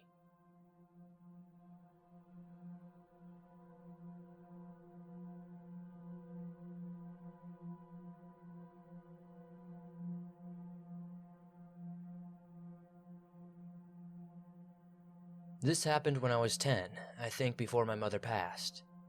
This was the mid-80s in a small town in Texas. I was allowed to play outside in the summer till my mom turned on the porch light at around 8 or 9. If I could not see it, there would be hell to pay. I never knew a dog I could not pet, even the ones that my older brother was scared of. I always would walk up to them, so I never had any fear of strays. I was also known to often bring home dogs when I found them. I was playing in the yard one night watching the fireflies and playing in the sandbox when I heard a bark outside my fence. It was a deep bark. From what I thought, it was a big dog. I looked from the glowing fireflies wanting to see the dog. I saw a shadow of a large dog outside our chain link gate. It was massive, fluffy, and blacker than the night around it. The dog's head was down, and I could not see its eyes at the time. I hopped out of the sandbox I was sitting in and walked towards the gate as the black dog stood there, and opened the gate. That is when, out of nowhere, my dog Bambi, I named her when I was 5, so please give me a break, a mid-sized mixed breed, came out of nowhere, snarling and getting between me and this other dog. Bambi has only acted like this one other time dealing with a creeper, and that's a whole different story. As soon as Bambi showed up, the dog raised its massive head, growling a low guttural growl that I could feel as much as hear. I could now see 2 glowing red embers staring at me. I was scared and I could not move. My dog snarled, still, and let out a loud bark. My mother blesses my dog all the time, and for some reason I think that may have played some sort of role in this. It's very unlike her, but out of nowhere my mom came out the front door right behind me. She saw the black thing in front of me and saw Bambi between us, and she yelled that this is a house blessed by God and you are not welcome here. Then, in speed that I have never seen in my life, my mom grabbed the back of the dress of my dog by her collar and yanked us both and threw us into the front door. But that thing did lunge at my dog as my mom pulled her away. It bit her leg and a gash was made. Blood was trailed into the house. My mom went to work stopping the bleeding and cleaning the wound the whole time, praying the Lord's Prayer and Hail Mary. She also, after the bleeding stopped, went and placed salt lines down at the windows and doors that were outside. I did not sleep that night, instead sat with my dog in my bed and waited till morning. We took her to a vet as soon as the store was open. It did need stitches, and she was sick for a week. When it did, it healed and it left a little bit of a scar and the fur never grew over, but she is okay. From that day on, she never left my side unless I was in school. I think she saved my life. My mom also gave me an old small silver cross I still wear to this day. I've seen many more things over the years, but that one scared me so much. Though I still work with stray dogs and still do not fear any normal dog, that demon dog or hellhound, whatever it was, definitely freaked me out.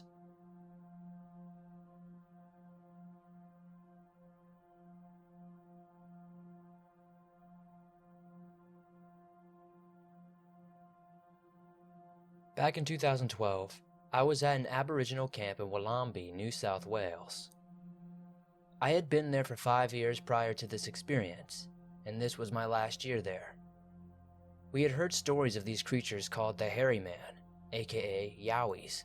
From my best recollection, he told us that they were short, had 6 fingers, and completely covered in hair.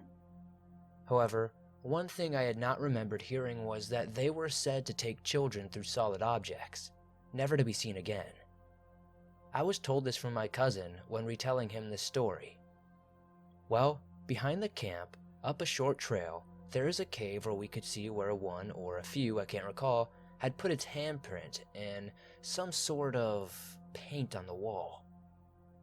You could clearly tell by the structure of this handprint that it had not been altered, as it was a perfect hand, with 1 extra finger. Throughout my prior 5 years at this camp during the first night, we would be told of the story of the Hairy Man. Then, they would take the bravest of the kids up to this cave and spend a few minutes in it, either alone or with a friend. I would go up during this time period, however, never alone. Then on my last year, in 2012, I decided that I wanted to get over my fear. I was sitting in the cave near the back wall with only a slight gap and a bit from the entrance with my friend and a new kid. They were about to leave, and I told them that I was staying, to get over my fear. No more than 20 seconds later, I felt a hand rest on my back. There was warmth and pressure, so I was certain it was a hand. I could clearly see the entrance and knew no one else was with me. I froze up instantly, and with a chill running down my back, what seemed like forever had passed, but it was likely no more than 20 or 40 seconds, until my ex appeared in the cave. Still feeling the hand on my back, I bawled my eyes out and demanded he got a teacher and elder. I got out of the cave safely, but was visibly shook. I was always skeptical of the stories, but that night I knew they existed. It wasn't until my cousin told me about then taking kids that I realized I was incredibly lucky that night to even make it out of there. If it wasn't for my ex entering, when he did, I'm positive I would have been taken. This wasn't the only bizarre thing I encountered in that cave, but the only one that was an urban legend.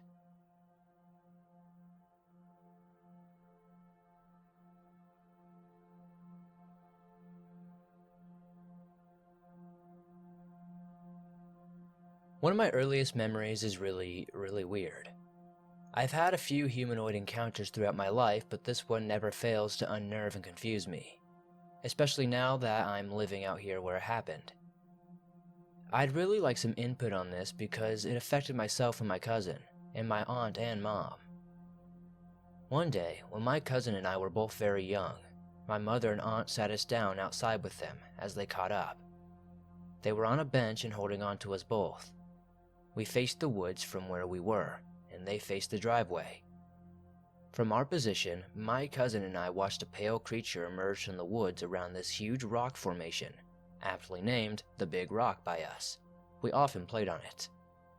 Then, it seemed to realize we were watching, and slipped around the other side very quickly.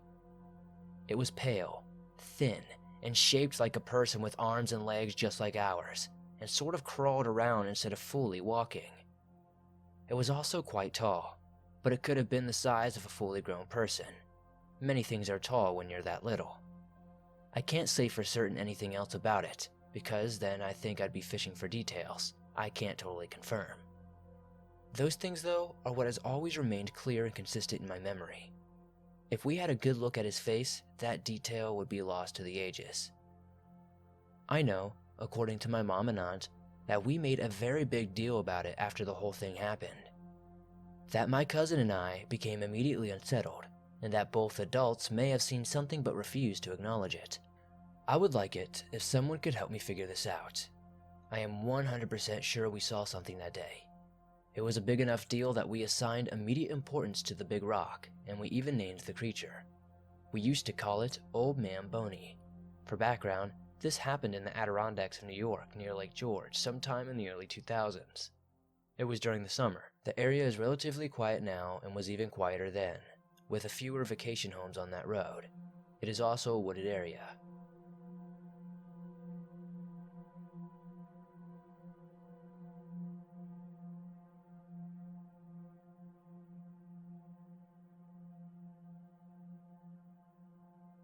I would like to share a story about an encounter, and it would be awesome if you had any insight that you could possibly shed on this. So this happened to my mom when she was a child around 6 years old. She has a very vivid memory of it and told me several times in the past as well as we tried to investigate, but couldn't find too much. My mom's family lived on the outskirts of our capital city, and not far from their street was a huge cornfield where they used to play as kids. As she ran in there one day, she came upon a figure squatting in the corn. As she described it, the creature looked like a man, except his head resembled more that of a dog's head. It had pointy little ears and a flat face with a kind of flat nose, a bit square-shaped head, and some small eyes. It had dark bluish-gray skin with only an oily texture, and it was wearing blue clothes which reminded her of an overall with a policeman's jacket at the time. This happened around 1965 in Eastern Europe. She has never heard of aliens and the family didn't have a TV or radio, so she had no idea what she saw. She just ran out of the corn screaming. When she told her parents, they said it must have been the neighbor boy with a mask, but my mom said that she is pretty sure the neighbor boy doesn't have bluish-gray skin, and even though no one took her story seriously, she could never really explain what she saw, but never forgot it. Fast forward almost 40 years. I was already around 12 years old. I had already heard the story, but internet was still pretty new to us in 2004 and 2005, so we didn't really look for stories about dog-headed aliens, and the books my father had on this topic were all about big-eyed, tall, or small gray creatures. So my mom's experiences felt like something marginal. One day, around 2005, my mom comes home in kind of a shock, and gives me a magazine opened at a page with an article about types of aliens, urging me to read it. It listed a number of alien species, among them the ones with dog-like faces, and gave almost exactly the same description as my mother did, It was a general magazine, so not really authentic, and we don't remember the researcher's name. Since then, I tried to look it up on the internet, but I either come up with myths about cynocephali or something else, and none of those really seem to apply to what my mother saw.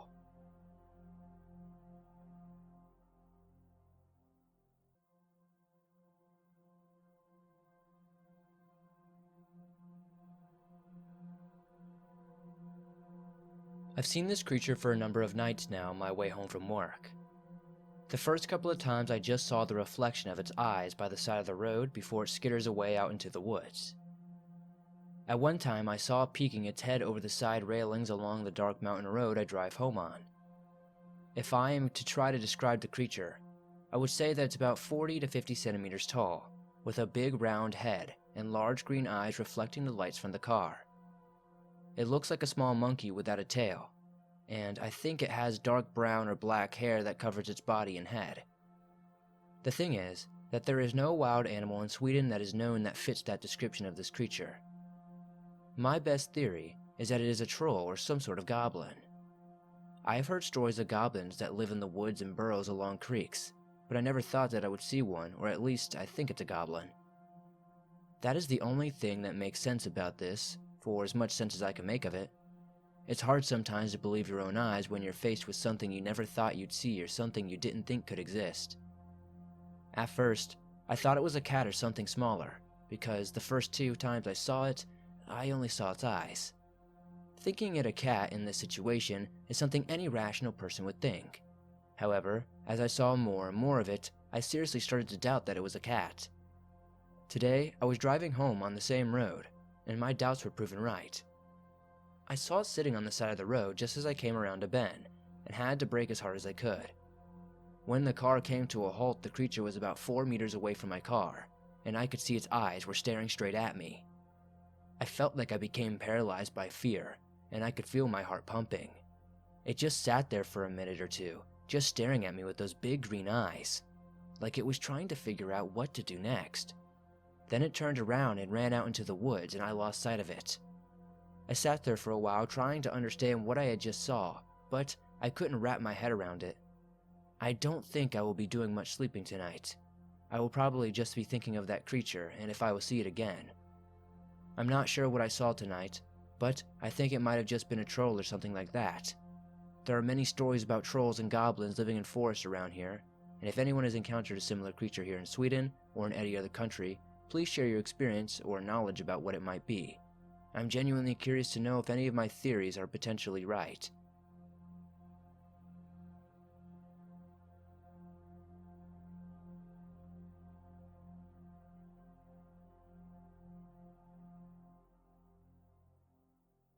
I was in my car one day heading towards a campsite. It was just me, my mom, and my brother. When we arrived, it was pouring heavy rain and it felt very cold. I also felt as if I was being watched. In the woods, this isn't an uncommon feeling, but this felt different. It felt like it wasn't an animal watching me. It felt like something else entirely. I kept looking towards the trees and I felt something watching me the whole time as we were putting up the tent. When it stopped raining, my brother wanted me to come and explore in the woods with him. But if I'm honest with you, I was very nervous. I eventually got the courage to go with him though. We were walking, and as we were about halfway through the woods, I heard a crackling sound behind me in some trees. I thought it was my brother, but I noticed he was in front of me. I turned around, and to my horror, this thing gazed upon me. It was a very skinny and deformed-looking gray-haired wolf. I wanted to run, but I couldn't. I was paralyzed with fear. I just stared into its greenish eyes while my brother kept taunting me to go. There was something very off about the creature. It kept me fixated on it. It was much larger than a normal wolf. It just stared at me at first, but then it stood on 2 legs, and that's when I knew something was wrong, because I was pretty sure wolves cannot do that. My brother ran first, and then I eventually ran behind him. I didn't look back once. I was way too scared to do that. But when we returned to the camp, my brother told me that it could have been a skinwalker or some sort of wendigo. I didn't know what that was, so I searched it up on my phone. But when I did, I only had 8% battery left, so I was only able to see a little bit before my phone died. I saw the pictures in a couple of stories, and I knew that the thing I saw was definitely a skinwalker. I was so terrified, and after profuse begging, I was blessed with my request to go home. The vision of that deformed thing haunts my mind to this day.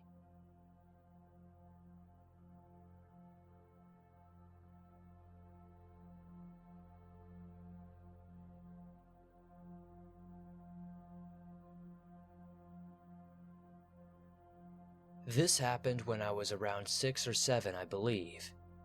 I used to live in North Carolina near Cherokee. When I lived there, I was often up at my grandparents' house. My grandparents' house sits on top of a hill surrounded by a lot of forest, as well as a cow pasture off to the side of the road going up to their house. It was sometime during winter, and I was with my grandparents helping them shovel snow out of the driveway. I believe one of my aunts were there as well, but I can't remember if she just got there or if she'd been there helping us because this happened quite a few years ago. Anyway, I remember that I put down my shovel at some point and ran off as I had found some rabbit tracks. I went down the bank to where my grandpa usually parked his truck following the rabbit tracks when I saw another pair of tracks. Now, these tracks, these were different than any other tracks I had ever seen before. They were that of a human, but instead, they were kind of different. Instead of having rounded human toes, they were more triangle-shaped. It was also bigger than what a normal human footprint would look like.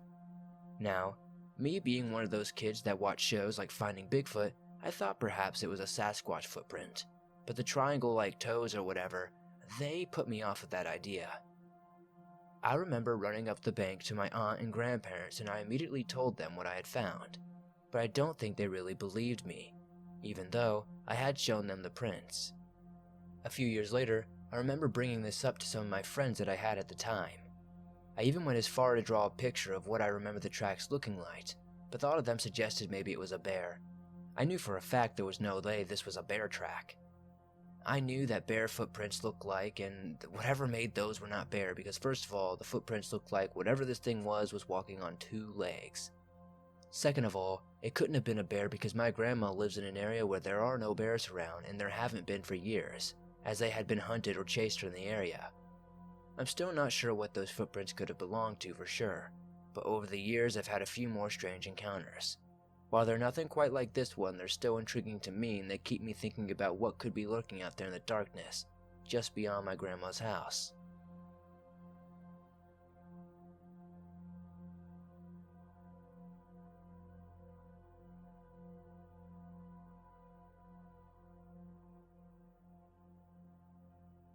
I live in Massachusetts and I work at Six Flags. It was around 10:30 p.m. on a Saturday when this all took place. Well, that night I was getting off work and was sitting out in the parking lot area waiting to be picked up. Now, there are 2 rows of streetlights on each side of the driveway where you enter into the employee parking lot. It's a long driveway and it kind of does a little S-turn at the end. Then, when you get to the end, you enter into a big parking lot with rocks and gravel on the ground. I was sitting underneath the pavilion, which is a rather long distance from the actual entrance. I wasn't alone, but there weren't many people around, so I just sat there waiting to be picked up. I was on my phone, doing typical teenager things, and I happened to look underneath one streetlight. I thought I saw what looked like a person in a black hooded jacket with black pants and black shoes standing underneath the light. They were not moving at all, they just stood there. It looked like it was wearing a ski mask, but its eyes were covered almost like how Slender Man's would look, but the height of a human. Let's say it stood around 5'6" or so, and I was sitting there squinting my eyes. I thought maybe I was just seeing things, being tired and all because I am getting off on a late shift. I knew that wasn't the case though, because as I rubbed my eyes to try to wake myself, it's still there. Strangely, when my mom picked me up it was suddenly gone. I was looking around to see if someone was walking themselves home, but no one was, and I was a little freaked out. I don't know what I saw, but I know that it wasn't my mind playing tricks on me. It wasn't one of the coworkers because, well, if you haven't been to Six Flags, you definitely know that workers wear dark blue windbreakers and tan pants. At the time, I was scared, but I've grown more comfortable since I've never spotted the thing again.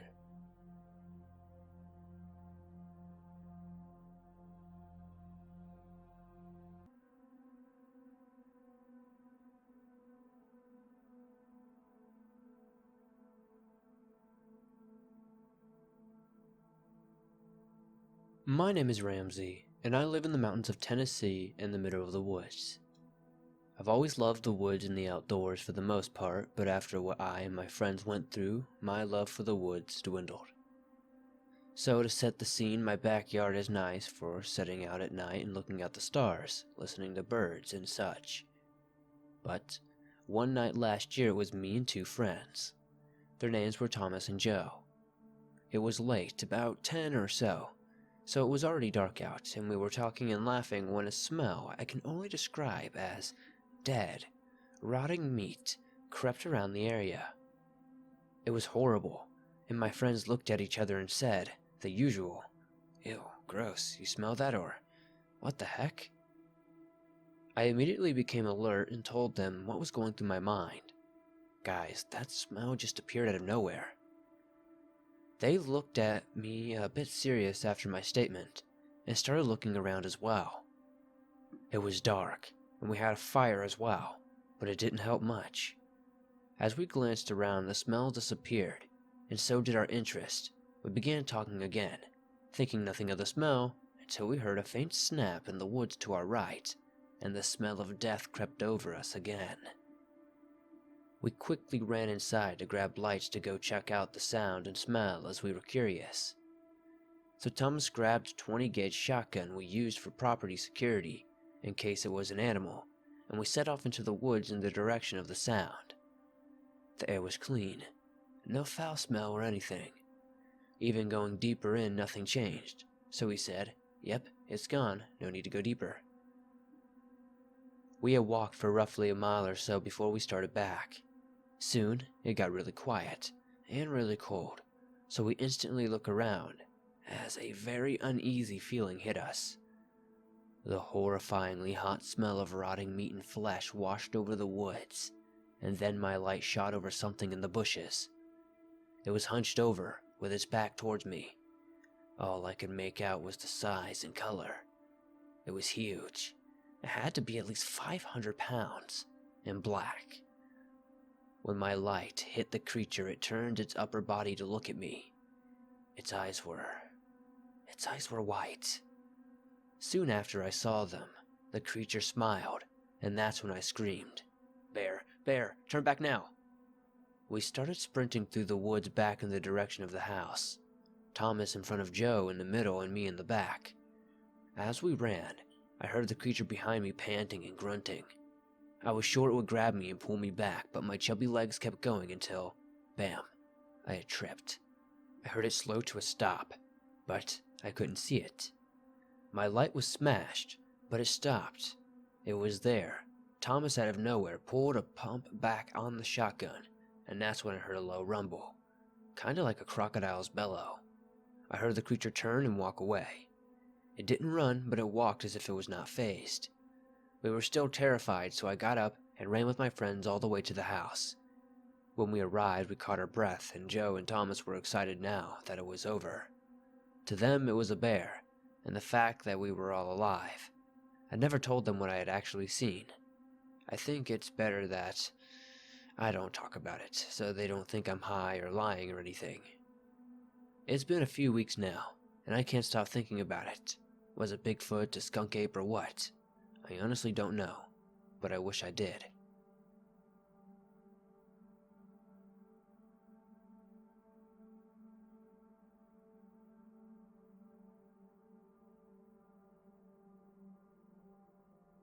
This is a story I haven't shared with anyone. What I saw that day in the woods still leaves me in a cold sweat at night. I grew up and lived in the woods my entire life, but after this encounter, I have since moved to the city and never plan on visiting those woods ever again. It all started in October. It was a crisp fall day. The breeze was cool and felt great.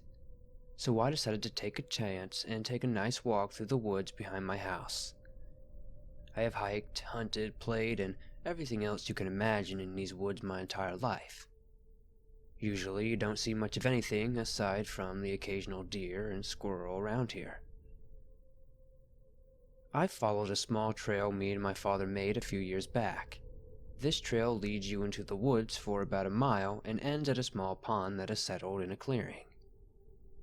This pond is rather small but surprisingly holds some real monsters inside of it. I have caught a handful of 4 or 5 pound bass in the past here. Anyway, back to the story. I decided to stop at the pond and have a seat for a while. It was such a nice day for a nap in the woods, so I did just that.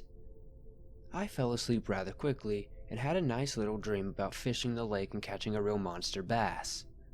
Suddenly, I jolted awake and can feel that the atmosphere had changed. It was no longer a warm, calming feeling. It felt more malevolent somehow. The birds were no longer chirping and the breeze seemingly stopped. I had this overwhelming feeling that I was being watched by something or someone. At first, I tried to shake it off as nothing and closed my eyes again. Not even a minute later, I hear what sounds like a branch snapping. I immediately sat up and scanned my surroundings. Something just felt very wrong about all of this. I stood up and decided it would be best for me to make my way back to the house. I didn't want to be stuck out here with some animal that may or may not have me in mind as its dinner. I began to walk at a rather swift pace to make this mile trek less time-consuming.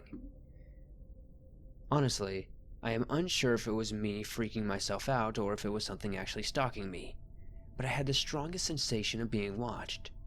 I could periodically hear twigs being snapped and what sounded like scurrying. Ultimately, I was fine until I heard this unholy growl from what sounded like 2 or 3 feet behind me. This growl sounded like it was blasting from a distorted radio speaker. It almost sounded staticky, if that makes any sense. This, for whatever reason, caused me to absolutely panic. I began to run like my life depended on it, and in hindsight, this was probably my downfall in this situation. As I began to run, I could hear what sounded like bipedal footfall behind me. At first, I thought maybe some insane homeless person might be chasing me. There are no predators here that run on 2 feet that I know of in the area, so a human being was my first thought. I decided to look behind me to get an idea of what I was dealing with, and, to my surprise, there was nothing there. I calmed down slightly after realizing I must have outrun whatever was behind me. This is where I really goofed. Not paying attention to the trail ahead of me, I tripped over a root sticking out of the ground and practically face-planted. I laid there for a moment trying to get my bearings again. After a few moments, I tried to stand up again, only to realize I had hurt my ankle pretty badly. A piercing pain was shooting up my ankle and calf. I wasn't sure if I'd be able to walk back the rest of the way by myself. Wincing in pain, I tried my best to hobble forward and get myself home and out of these woods, that may or may not be home to some ungodly presence. A few agonizing steps later, I am stopped dead in my tracks yet again. No more than 10 feet in front of me stood what I can only describe as an abomination of nature. This thing was easily as tall as me, if not a bit taller. I stand at about 6'3". It had a pungent odor radiating from its almost decaying skin. It had the head of a bear, the torso of a deer, and the limbs of a wolf. This creature, abomination, whatever you want to call it, is no natural creature of this earth. The look in its cold black eyes seemed so soulless and rage-filled. I just knew this would be how it ends. How could I possibly outrun or fight this thing? This thing let out an ear-piercing scream that is reminiscent of the screams you hear in Jurassic Park movies from the T-Rex. I have never felt so utterly terrified in my entire life. This thing suddenly took off running into the forest to its right. It ran at such a speed that it was a literal blur in my vision. I could hear this thing circling around me in the trees, running at a breakneck speed that would surely trip something up. but this thing remained at its speed for what seemed like minutes upon minutes. As suddenly as it began, it stopped and the entire forest fell silent. Thinking that this was potentially my last chance at an escape, I gathered all the strength I could and ran as fast as I possibly could with this rolled ankle of mine. I kept repeating to myself, "Don't look back, don't look back." If I wasn't going to make it out of this, I sure as hell didn't want to watch this thing maul me to death. As I ran, I could hear this thing gaining on me, and loud and repeating screeches that normally would have had me crapping my pants. But oddly, they somehow motivated me to run faster in this situation. After what felt like hours, I see the opening to my yard and feel safer. But that feeling of safety left as quickly as it had come. Somehow, this thing was now blocking the entrance in front of me. I guess my genius plan of not looking back really came back to bite me. Thinking this was finally it, I began to slow my run and accept my fate. That is until I heard my father calling me from the back porch, which is roughly 20 or so feet from the edge of the woods. The creature seemed to have had a choice in that moment. It seemingly looked at me and then toward the direction of my father. It, for whatever reason, sniffed the air a few times, then ran into the denser area of the forest. I broke through the tree line and almost instantly fell in pain as my ankle was surely even more ruined at this point. I told my family about what I had seen, but somehow I don't think they truly believed me.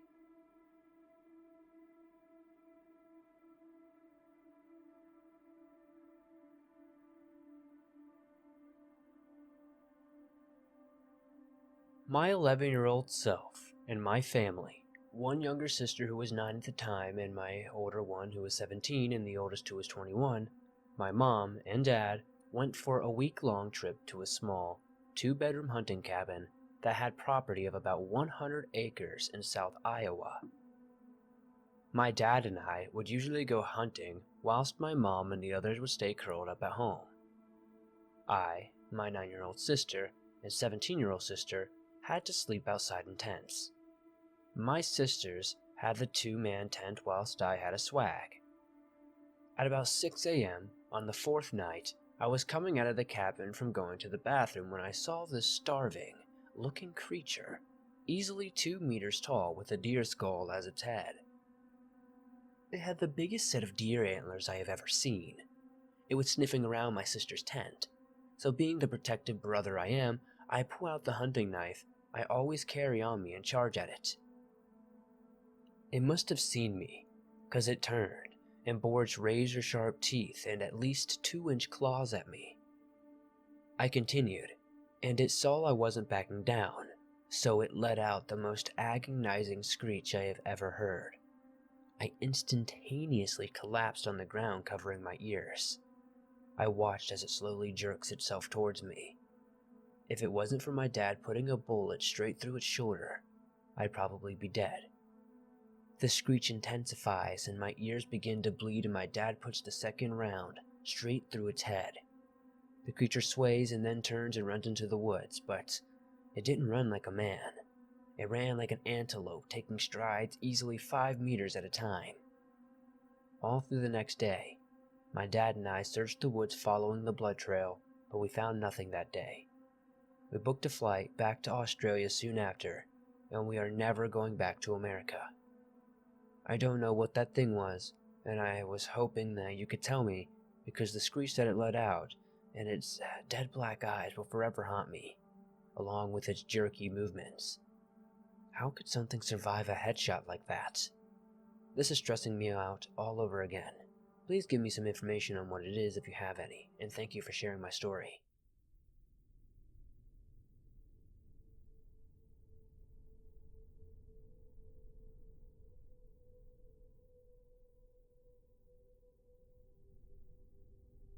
I was about 10 years or so when I first heard my dad tell this story.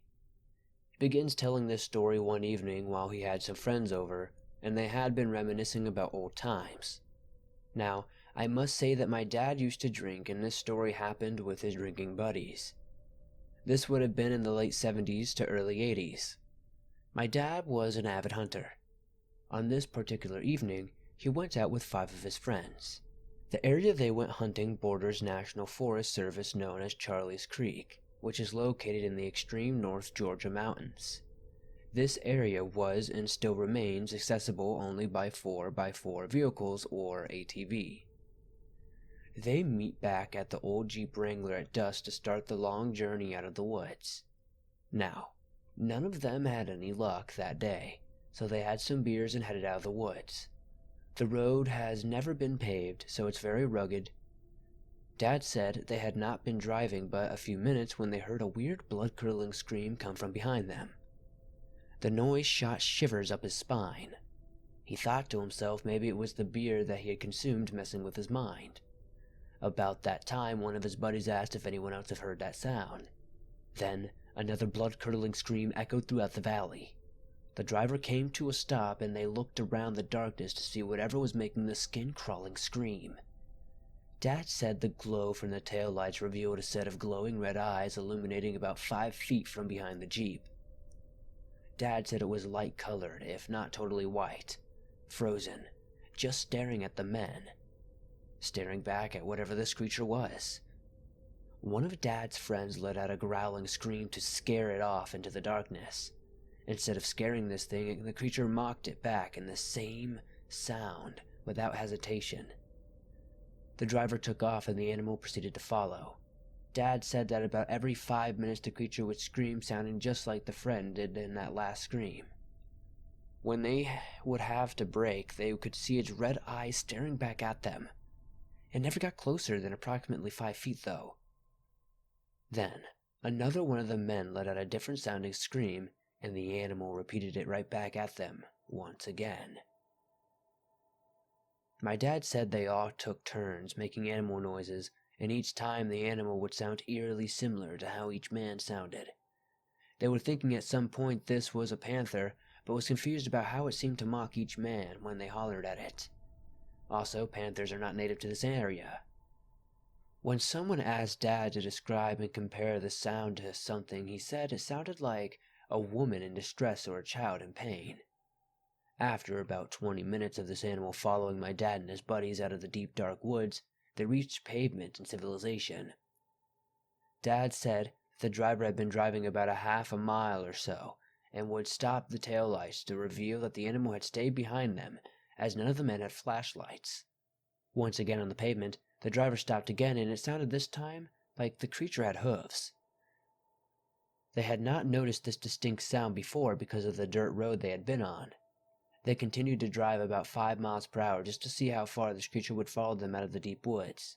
As they came to a house that was on the side of the road, their headlights revealed the man's silhouette that lived there, sitting in his rocking chair. My dad and all his buddies knew this man, so they stopped right in front of his house. As the man stood up, towering over 6 foot tall, he clicked on his flashlight, shining the light right on this creature. It seemed unfazed. One of Dad's friends fired a shot from his deer rifle at the creature. It took off running while screaming one last scream up the bank inside this man's house into the darkness. The man asked my dad and the other men what in the world was that, with concern in his voice. He said that he had been sitting on this porch listening to it for over 20 minutes trying to figure out what it was as it got closer and closer to his house. He too had a rifle ready to shoot whatever was making these demonic sounds. Dad said this man continued saying that he had never in his 70-plus years of living there heard such a scary sounding creature. Dad and the other men agreed that they had never heard anything like it, and what really made them question this creature is that it had hooves. Dad told the story a couple of more times throughout the years, and it was always the same. I know my dad would never lie about this. One of the men told me the same version later when I was grown too. I often think of this, and what it could have been, especially when I go to this area.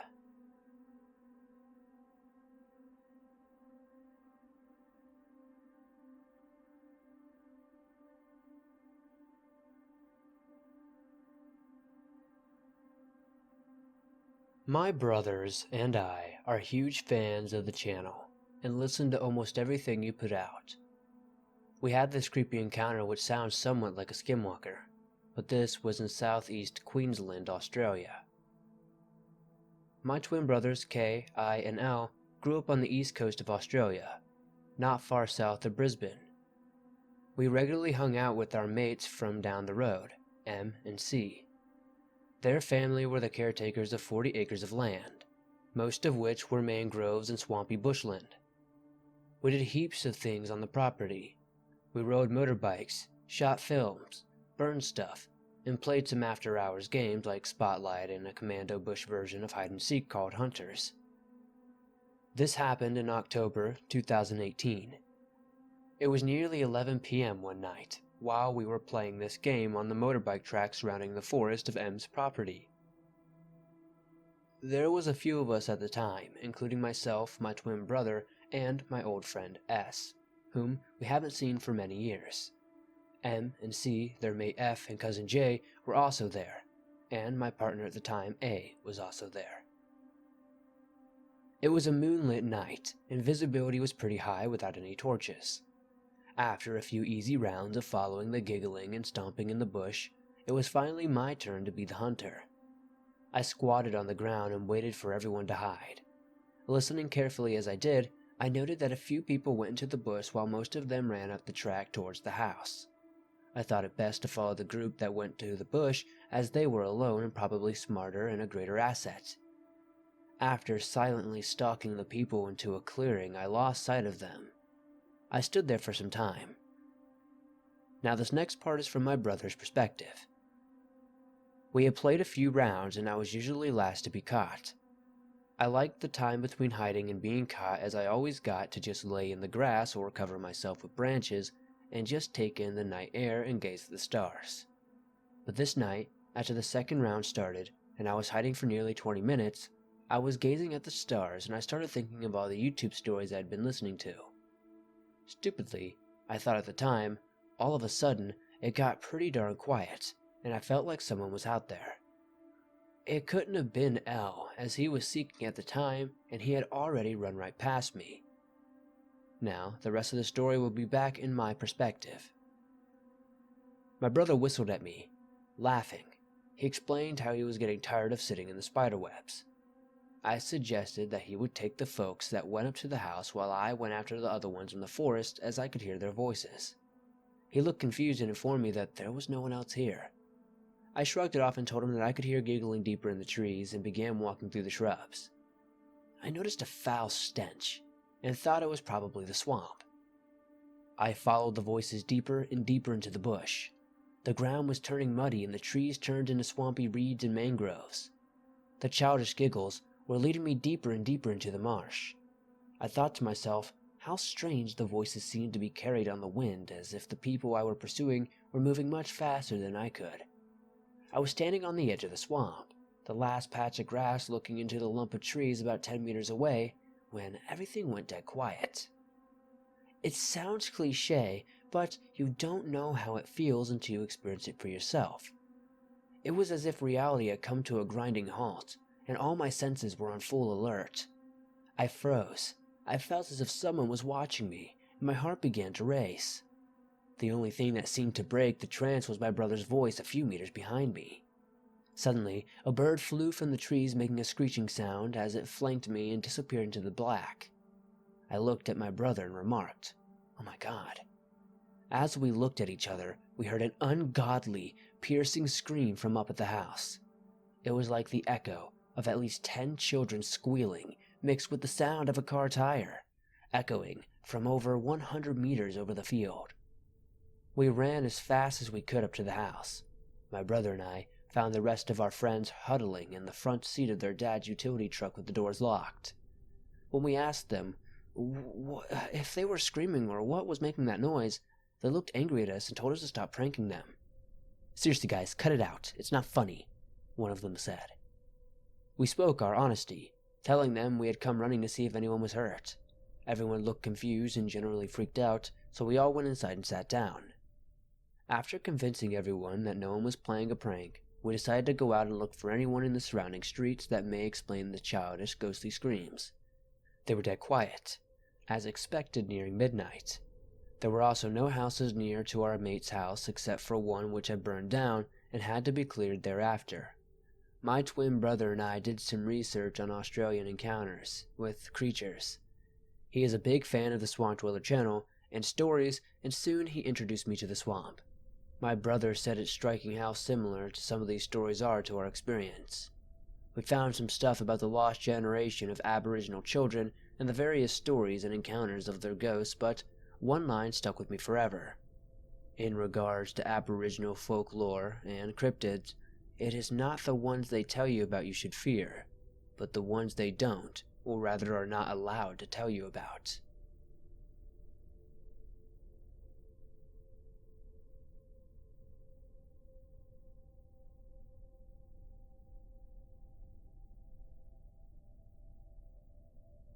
I guess you could say I was a normal girl, just playing a video game on my Xbox One.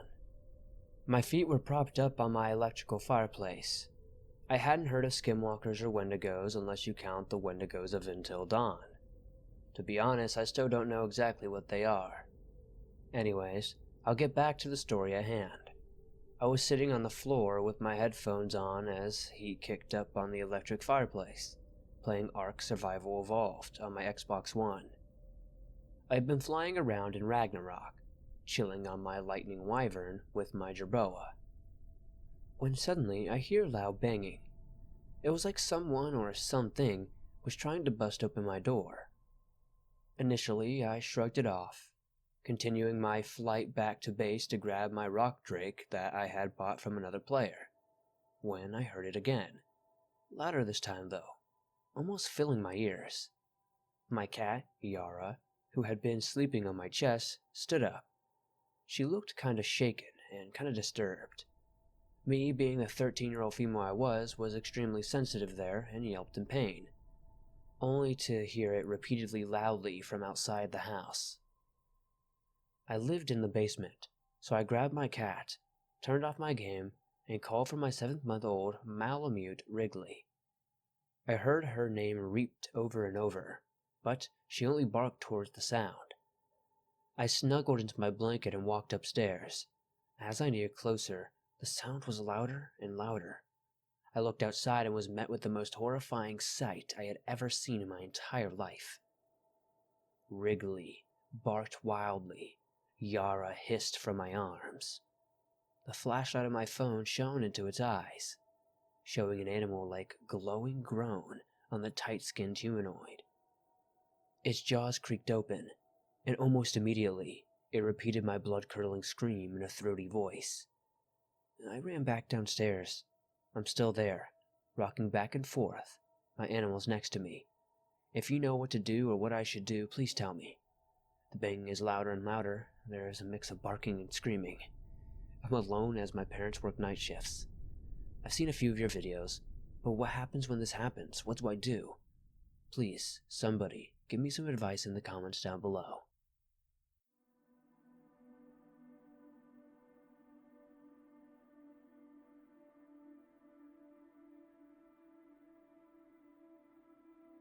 Just 30 minutes ago, I saw something I cannot comprehend.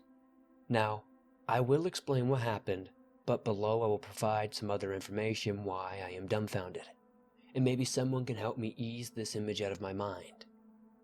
This night was cold, dry, no wind, no moon, perfect for nocturnal predators. At 4 a.m., there are no cars, especially Friday night. As I came up a hill, with only empty fields on both sides of the road and shallow ditches, there was something on the left side of the road about 50 to 70 feet in front of my car. Then I saw a 4-legged gray thing dash across the road in an instant. It was so fast it blurred in my headlights. It was something low to the ground, and I cannot stress how fast this was. It was there, and then boom, it's gone. This creature was either running after or from something.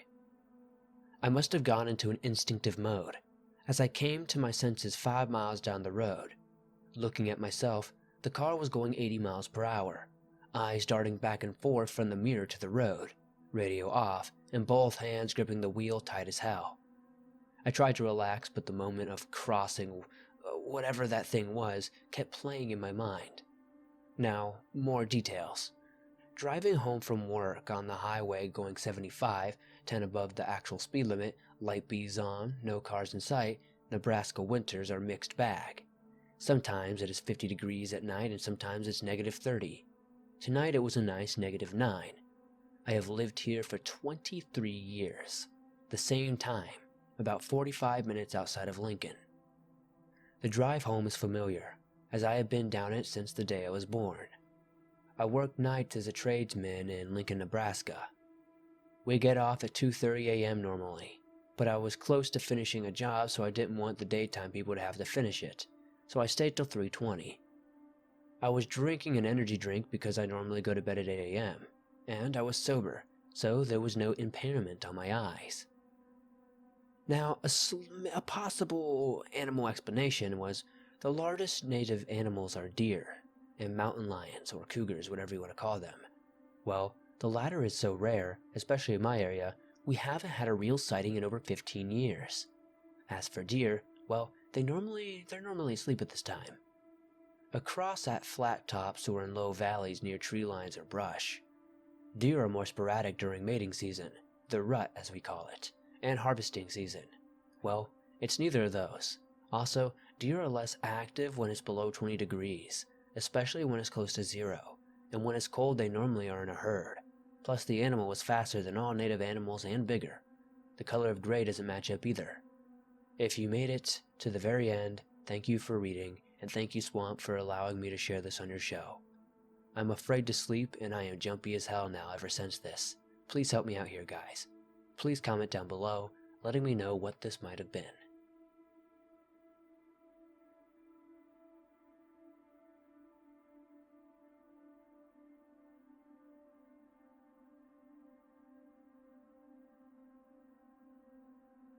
So this takes place in what my friend and I estimate to be the early 1900s.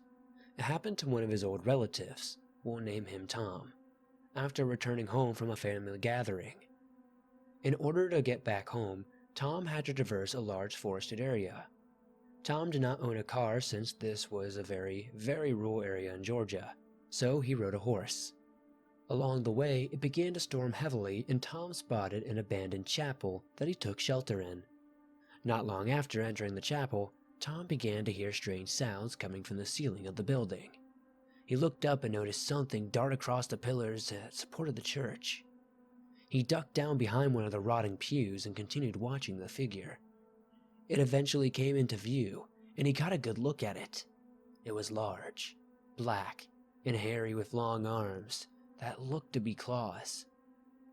It was swinging from the beams with extreme ease. Tom began to get scared, so he tried to creep out of the door of the church, but before he made it, the creature noticed him. As soon as the two made eye contact, he ran outside and got on his horse. He rode off as fast as he could through the storm. He turned around to see if it was following him and saw it perched up on top of one of the trees next to the church. That's the last he ever saw of it. My friend and I have tried to come up with possible explanations. The most logical one we could think of is that it could have been a gibbon. Gibbons are fairly large, hairy, and have long arms that they do use to swing from trees with a lot of speed and agility. The claws may have just been imagined by Tom in the heat of the moment, but if it really was a gibbon, how would it have gotten in rural Georgia in the early 1900s? If you guys have any other explanations, I'd love to hear them.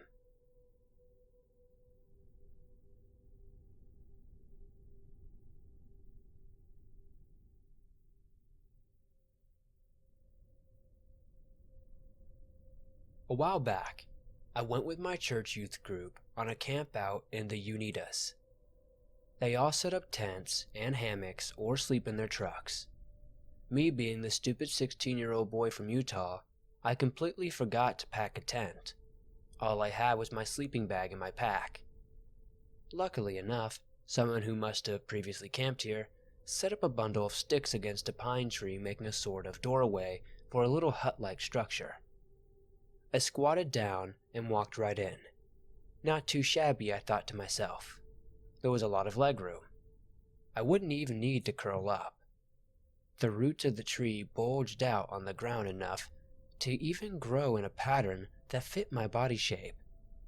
The pine needles were close enough to the ground to keep out the cold winds, so I laid my sleeping bag down and put my pack near where I'd be laying my head down to use for a pillow and join the other boys at the fire, and to make some food.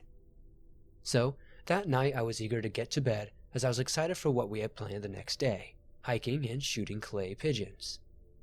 Naturally, the inconsiderate neighboring campers were drunk and pissed off at each other. So for the next 3 hours, I was listening to some random guy's girlfriend go full-on Blair Witch Project on his butt. But was able to pass out around 1 in the morning, luckily. Sometime roughly around 4:30 a.m., I wake up to the sound of nothing. There's not a single sound out there. No crickets, no birds. There were some dogs the night before, and even they weren't making a peep. I feel the urge to look up, but my gut instincts tell me not to. The urge gets stronger and stronger every second though.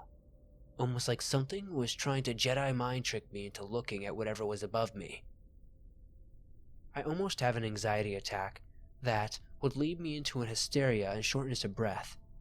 Anxiety, depression, and night terrors seemed to run in my family, so things got a little worse when I felt spittle drip down the side of my head and down my neck. I heard a major growl noise just above me, and it echoed in my chest and rattled my ribcage. I found myself starting to crane my head back up to look, but I turned onto my stomach and closed my eyes as tight as I could. It felt like hours that I sat there trying to not freak out, but it was probably only a couple of minutes before I fell asleep once again. In the morning, I didn't say anything to any of my friends. They are Mormon, so often they say that God can make anything possible, but I heavily believe in skinwalkers and things like that, and don't think they'd take me seriously when I said one stalked me while I was asleep. I would have been dismissed as maybe it was a nightmare, but when I went to get my pack, my sleeping bag, and other stuff, there was a human-like handprint in the dirt just above where I had my head, and from the look of it, it had elongated claws almost like a werewolf. I nearly broke down, and I felt the side of my head. It was still wet from the saliva. It's safe to say I wouldn't go back there if you paid me. I'm just surprised it hasn't been following me ever since.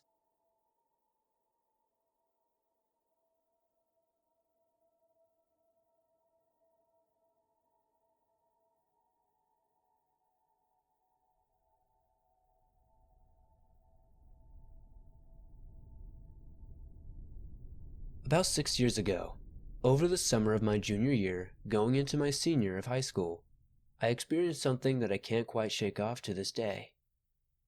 My friend's parents were going out of town for the weekend, so myself and 3 others, including Matt, planned a sleepover so we could all hang out and be as loud as we wanted to. We slept over at my friend Matt's house. His house was located on the east side of town where the small wooded area was located. I mentioned this area in a previous story that I sent in, about a scream that I had heard in my house coming from those woods. That night, we all mentioned how we would sleep on this trampoline since it was warm that night and none of us had done it before. Matt was a little concerned with the idea because he had mentioned that homeless people would sometimes, be out there. There was no fence separating us from the woods or anything, so he was a little nervous about that, so anything could go in and out of the yard, including deer if they wanted to. I told him we were going to be fine, and that there was nothing to worry about, and boy, did I wish I could take that statement back this day. We started setting up our spots on the tramp, getting cozy, and just hanging out, looking at our phones. About an hour into this, I started to hear twigs snapping and leaves crunching. Matt was the only one who wasn't on the trampoline, but sitting on a small river donut on the deck next to the trampoline. He was sitting on this due to an injury that happened to him a few weeks prior to these events. I was looking at Matt while all this was happening, and he was looking into the woods. He didn't say anything other than a quiet, "I told you this was a bad idea." I kept listening for a few moments, and then it stopped. My friends were all listening too, but they didn't seem concerned. It was really quiet after it stopped. None of us said a thing. We all looked back on our phones, and then, that's when I saw it. The second my eyes met my phone, I saw from my peripheral vision this 7 to 8 foot tall thing running out of the woods into the backyard and darted to the side of the house. We all saw the silhouette of whatever it was. It was almost as if it was ghostly. It was extremely slim and bipedal. Here's the kicker though. We saw it run, but we did not hear it run. It made zero sound when it was moving, but it made the motion of someone running. When we saw this, we all did the exact same thing. We screamed and ran off the trampoline. Matt was the first one inside, and I was surprised he was even able to walk, let alone run, because of his injury. We left some blankets and pillows outside because we were in such a hurry. We shut and locked the sliding door, all the windows and doors we could find, and kept looking out some of the windows to see if we could see anything, but there was nothing that we could see. Because we were so startled, we stayed up until sunrise before finally getting some sleep. I think about what happened at an almost daily basis.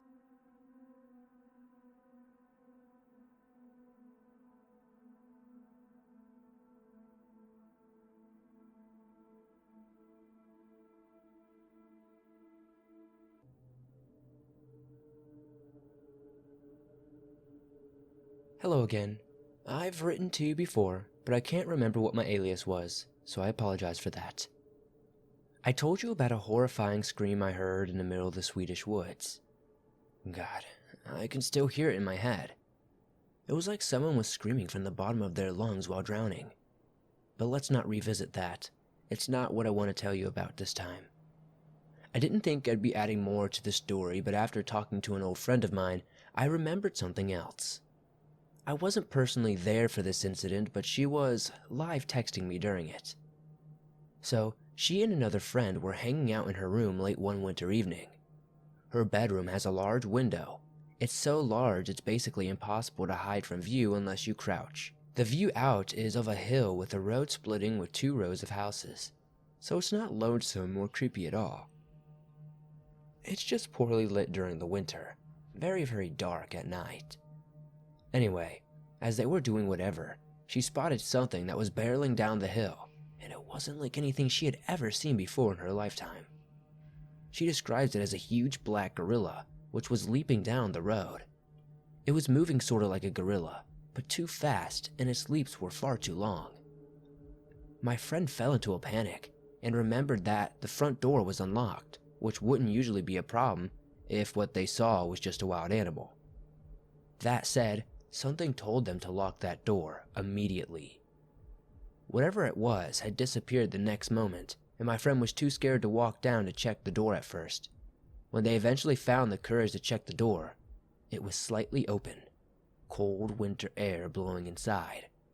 I don't remember what happened after that, but nothing strange did. I'd for sure remember it if it did. At least I'd hope so. She's never seen the thing again, but tells me about it every time we talk about paranormal stuff. Let me just make this absolutely clear. This is about as far up north as you can go, and it was the dead of winter. There was no way a giant gorilla could have passed through without someone noticing. The reason I'm writing this isn't to scare anyone. I was hoping someone had some answers or similar experiences. These stories aren't interesting enough for people on message boards to discuss, but I know your listeners are knowledgeable. So please, if someone can give us answers or at least some ideas, I'd love to hear them. Thank you.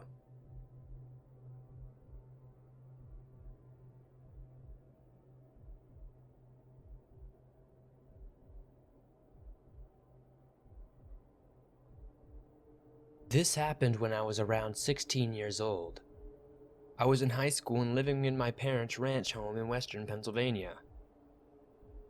For several weeks, I would have had a hard time falling asleep because every time I did, I would see this freakishly deformed black goat standing on 2 legs. It scared me, and I had several nightmares of this goat just slowly walking towards me. One night, I was so absolutely terrified, more than usual, I decided to get up and use the bathroom to see if that would help me relax and reset my brain so that I could try to get some shut-eye. As I exited my bedroom, the living room was off to the right to the hallway, and I just stopped and froze solid. There, In the blackness of my parents' living room, with a minuscule amount of moonlight shining through the triangular windows, was the Goat Man.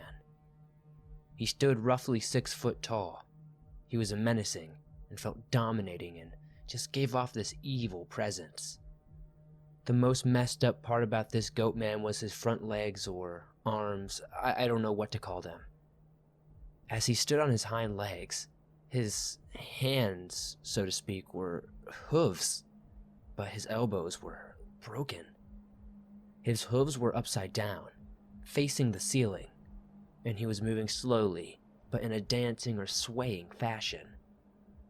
I just dipped back into my room and closed my eyes and hid under my covers. I couldn't force myself to scream or face it any longer, so I guess I just chose to ignore it. Luckily, I did not see this creature ever since. I've told all of my friends and family about it. They, of course, think it's hilarious, but I do think they believe me in some sort of way. They will bring it up in conversation as a joke from time to time and laugh because they know it scares me. I know they mean well, but even as a 28-year-old, I still get goosebumps all over my body and occasionally have tears in my eyes. I hope I never have a run-in like this again. I'm not sure if this was an actual Goat Man or some sort of demon or something, but honestly, it creeped the hell out of me.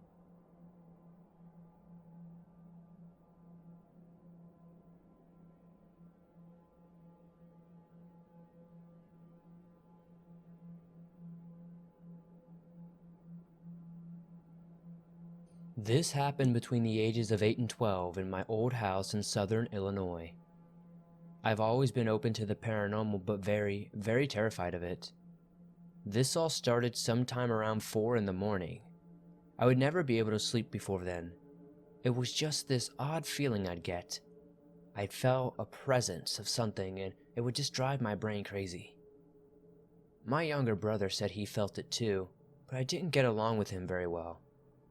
I got done watching my favorite movie ever, Die Hard, when I heard a little tap on my window. I tried to ignore it, but the taps just became more and more frequent. I peeked out of my window and saw these 3 black figures. They were all unique in their own way. One had a cigarette in its mouth, one had a scarf, and the last one held a baby. And the last one held a baby breath flower in his right hand, with one petal always on the verge of falling. As the stupid scared kid I was, I ran from the window and checked the time. 4 a.m. on the dot. I woke up my parents out of fear and slept on their floor by their bed as my dad investigated the window and found nothing there. Every night I checked after that, they were always there. No one believed me, they just thought I was out of it. I can't blame them really, but I always felt so sleepy after seeing them and my body felt so peaceful. Whenever I didn't check on them, I heard that little annoying tap, tap, tap on my window. It scared the heck out of me every time. It wasn't until I was 10 when I had a sleepover at my place, despite my constant disapproval of it when my friends saw it. We were playing Modern Warfare 2 and planned an all-nighter, and I decided to test my luck with my friends and see if they could see it too. At 3:30, we had a little stakeout in our back of my dad's truck. We hid and told scary stories until 4 a.m. when I heard that all too familiar tap, tap, tap. We all peeked out, and there they were. I still remember the smoke from the cigarette going slowly up into the air. It was dead silent when the figures turned and stared at me, and only me. I felt it, and I was so uncomfortable. I felt like I was going to faint. My friend, Elias, being the god he is, threw a rock at the figures. Instead of running or anything like that, they just dissolved into the air. Needless to say, I had never had a sleepover at my house again. Fast forward 2 years, and after nightly encounters, I was moving to a new state. I was so excited and was ready to start anew and get away from what I had seen. The last night at the house was unlike every other night. I was able to sleep at like 12, and this was amazing to me. The next morning I walked up to the outside of my window and found a cigarette butt, a scrap of a scarf, and a petal from a baby breath flower. I took these items and never looked back. Fast forward to the current day. The cigarette butt is buried with my smoking uncle. The scarf strap was patched into a scarf that my grandma wears every time I see her.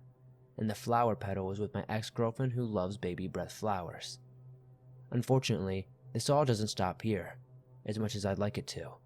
I live about 1,500 miles from my old home, but this past week, I've not been able to sleep until, you guessed it, 4 a.m. Whenever I look out my window, I see only one figure with a top hat. This has been very, very weird for me to write out, but I figured it was time to man up and share this freaky experience and also ask, what the heck do I do?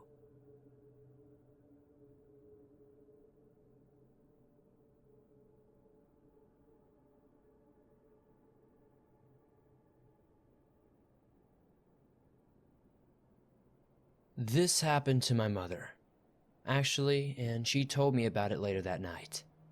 After we moved into the middle of nowhere about 1.5 years ago, I began researching the paranormal as sort of a hobby. My family is an hour away from any nearby town and surrounded by sparse woods filled with dark pine and gnarled old oaks that give me the creeps. I think this fueled my research into the paranormal, as it's such an unnerving setting right outside the window.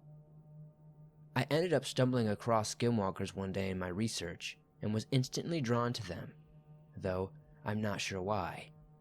Maybe the fact that it was a tangible creature. I don't know. Anyway, about a month into my odd obsession, I left at about 5 a.m. with my brother for the nearest town an hour away to stay with our grandparents for the night. That night, my mother called to tell me about an odd encounter she had had with a deer about half an hour after my brother and I had left. She was home alone and had just gotten out of the shower. The sun was just starting to come up, so it was still relatively dark outside, and she heard 2 short, sharp knocks on the window, and the 2 family dogs started going absolutely berserk in the living room, losing all of their nuts.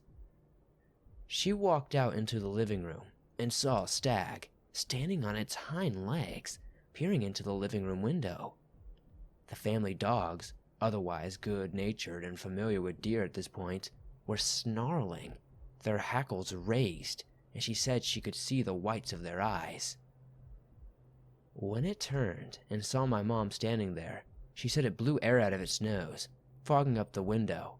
That's how close it was, and dropped down on all fours and began slowly wandering off down the driveway.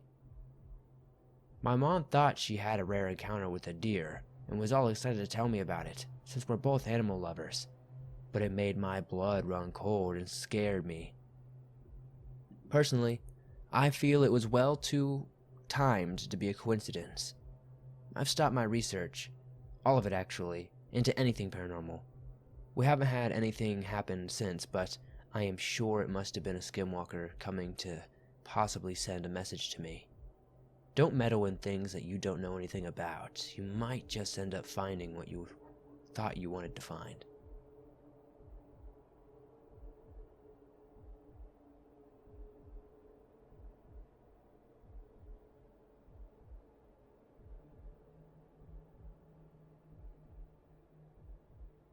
So I've never had a paranormal experience in my life. My boyfriend seems to have had enough for both of us, though. One of the ones that stuck with me the most was when we went camping last year at Ovens National Park. We had just arrived back from spending the summer in Western Canada and hadn't seen each other in 4 months. So we decided to spend some time together and go camping with another couple that were close friends of ours. We booked the cheapest cabin at the campground for 2 nights and headed out. The first day we spent there was pretty uneventful. To give some context, the park is famous for its sea caves that are carved into the rocky cliffs of the Nova Scotian shore. The first day we hiked the trail that overlooked the caves, or the ovens as they were called, and we were able to go down into some of them. That night we had a campfire, but turned in early because we were nerds. So we sat inside the small cabin and started playing cards. My boyfriend was being a sore loser and seemed to be acting kinda strange nonetheless. He abruptly said he was going for a walk and left the cabin. I was pretty annoyed and just let him go for a while and didn't chase after him. After about a half an hour, I started to get a bit anxious and called his cell. This is where things started to get really weird. He didn't answer at first, but he called me back right away. When I answered, he seemed to have calmed down a bit, and I asked him where he was. He said he was sitting on a bench on the trail. Then he asked where I was. This confused me a bit because I hadn't left the cabin since he left, and I wasn't likely to since I'm terrified of the dark. I told him this, and this suddenly freaked him out, and he said he was coming back to the cabin right now. It was weird because he's generally pretty level-headed and hard to actually scare. So after about 2 minutes, I hear running footsteps coming to the cabin, and my boyfriend comes tearing into the cabin. This is what he told me. He had walked out to the trails to get some fresh air and sat down on one of the benches to look at the ocean. The moon was pretty bright and the night was nice, so everything was illuminated pretty well. Then he said he heard someone walking by, and he saw a really tall, pale figure stop and look at him, and then continued on. For some reason, he assumed this was me coming to look for him, and that's when I called him and told him I was in the cabin. He said that in retrospect, it was inhumanly tall and pale, and couldn't possibly be a person.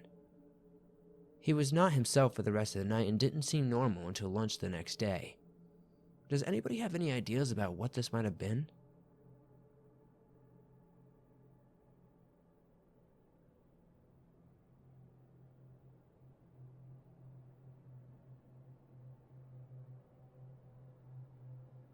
Tonight was one of the scariest things I have ever witnessed, and I just don't know how to explain it.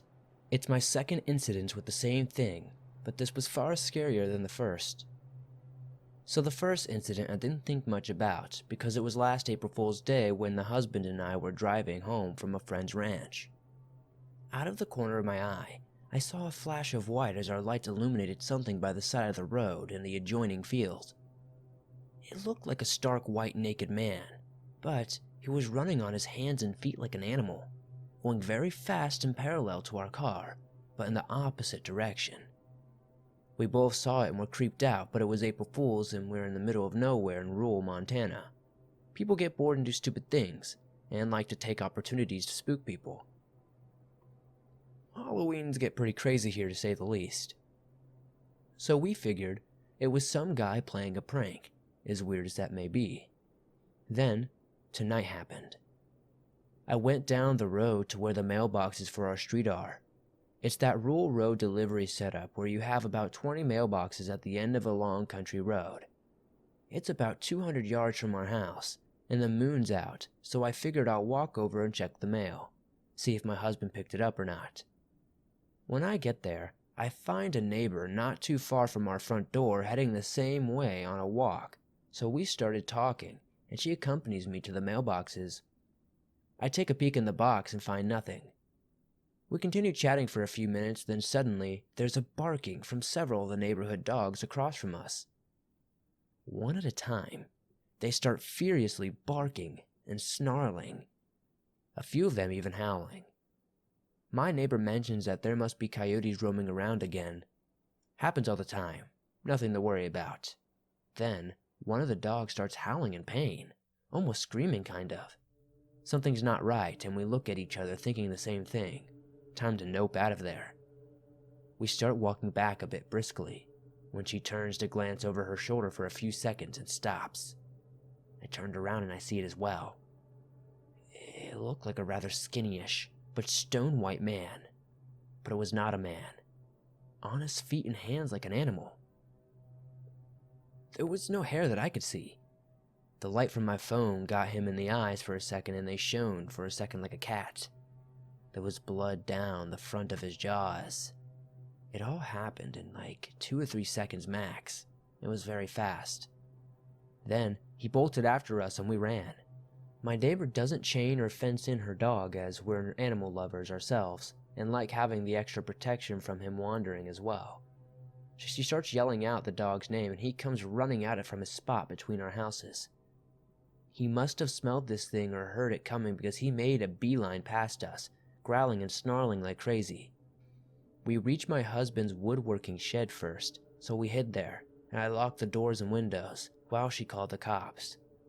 All we could do was wait and hide in the shed while she told the cops to come out, hearing her dog barking and attacking whatever the thing was. After a couple of minutes, she was off the phone, and we were hiding behind the boxes of stuff away from the windows.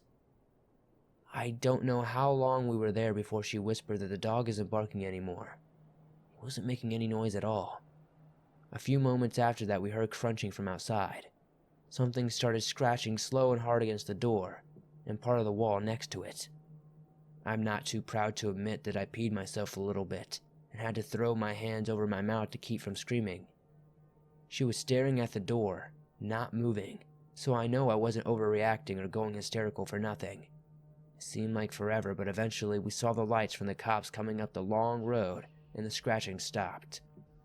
Whatever it was ran off because we heard the noise of leaves crunching hard and fast away from the door. She was the brave one with the guts to peek out the window and to wave to the cops when they got close enough. When they got back, we told them what we saw. And we saw some kind of man or something, we said, but we know it wasn't a man. She pointed out the direction we had gone and ran back, mentioned the sounds of the dogs in the opposite neighborhood, a few yards from the mailboxes. She said she saw her dog come up to help, and we hid in the shed. The cop taking our statement said that someone else had called a few minutes before. She did, and said there was a wolf or something in their backyard that killed some chickens and their dog. The neighbor down from her saw this thing too. The other cop found my neighbor's dog laying on the ground with what looks like a deep claw wound, and he was having trouble breathing. As he was helping to bundle up the dog to let the vet come and pick him up, he mentioned how it looked almost like a bear attack, but what we were describing definitely wasn't a bear. So here, I'll give a description of both what the neighbor down from the owner of the dead dog described what he saw. The neighbor said it looked like a stark white naked man, quite tall, wearing the skin of a bear or a bison, brown furred and head attached. Blood was coming from his mouth in front of his chest, were very long arms. She caught him crouching over the dead dog, turned on the back porch light, and he stood stunned for a second before running off. What we saw was a pale white man without hair, naked and with long arms. Eyes glowed like a cat for a split second in my flash of the light. It was a reddish glow. It was skinny. When it started running after us, it wasn't awkward like a guy trying to run on his hands and feet. It was like a person, but not a person at all, if that makes any sense. On his hands and feet, but very much in control of his movements like an animal. This isn't the first time this kind of thing has happened. It's not the first time I've heard of things. Montana is one of those kinds of places where many odd and unexplainable things live and happen. We're mostly a mix of huge forestland, mountains, and open plains. Lots of places where these things would be able to hide. But it's the first time something odd has come after me in the dark.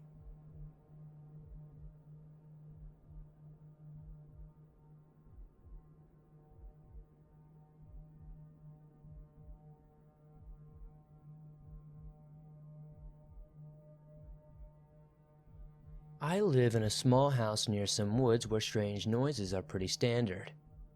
One day I was all alone with my girlfriend. We were watching some movies when we heard something strange coming from the woods. We quickly paused the movie to listen to the sound outside. I initially didn't think too much of it at first. That was until the noise continued getting louder. I told my girlfriend to wait while I go look through the kitchen window. Unfortunately for me, I couldn't see anything, so I grabbed a flashlight and went outside. I know, that is always the wise choice, right? Stepping out, I hear a soft whisper calling for help. I call out, and as I do, I hear the same voice again. Curious, I continue following the sound of the voice until I saw someone laying halfway out of a tree. I stepped a bit closer. When I finally arrived at the source of the sound, I almost threw up.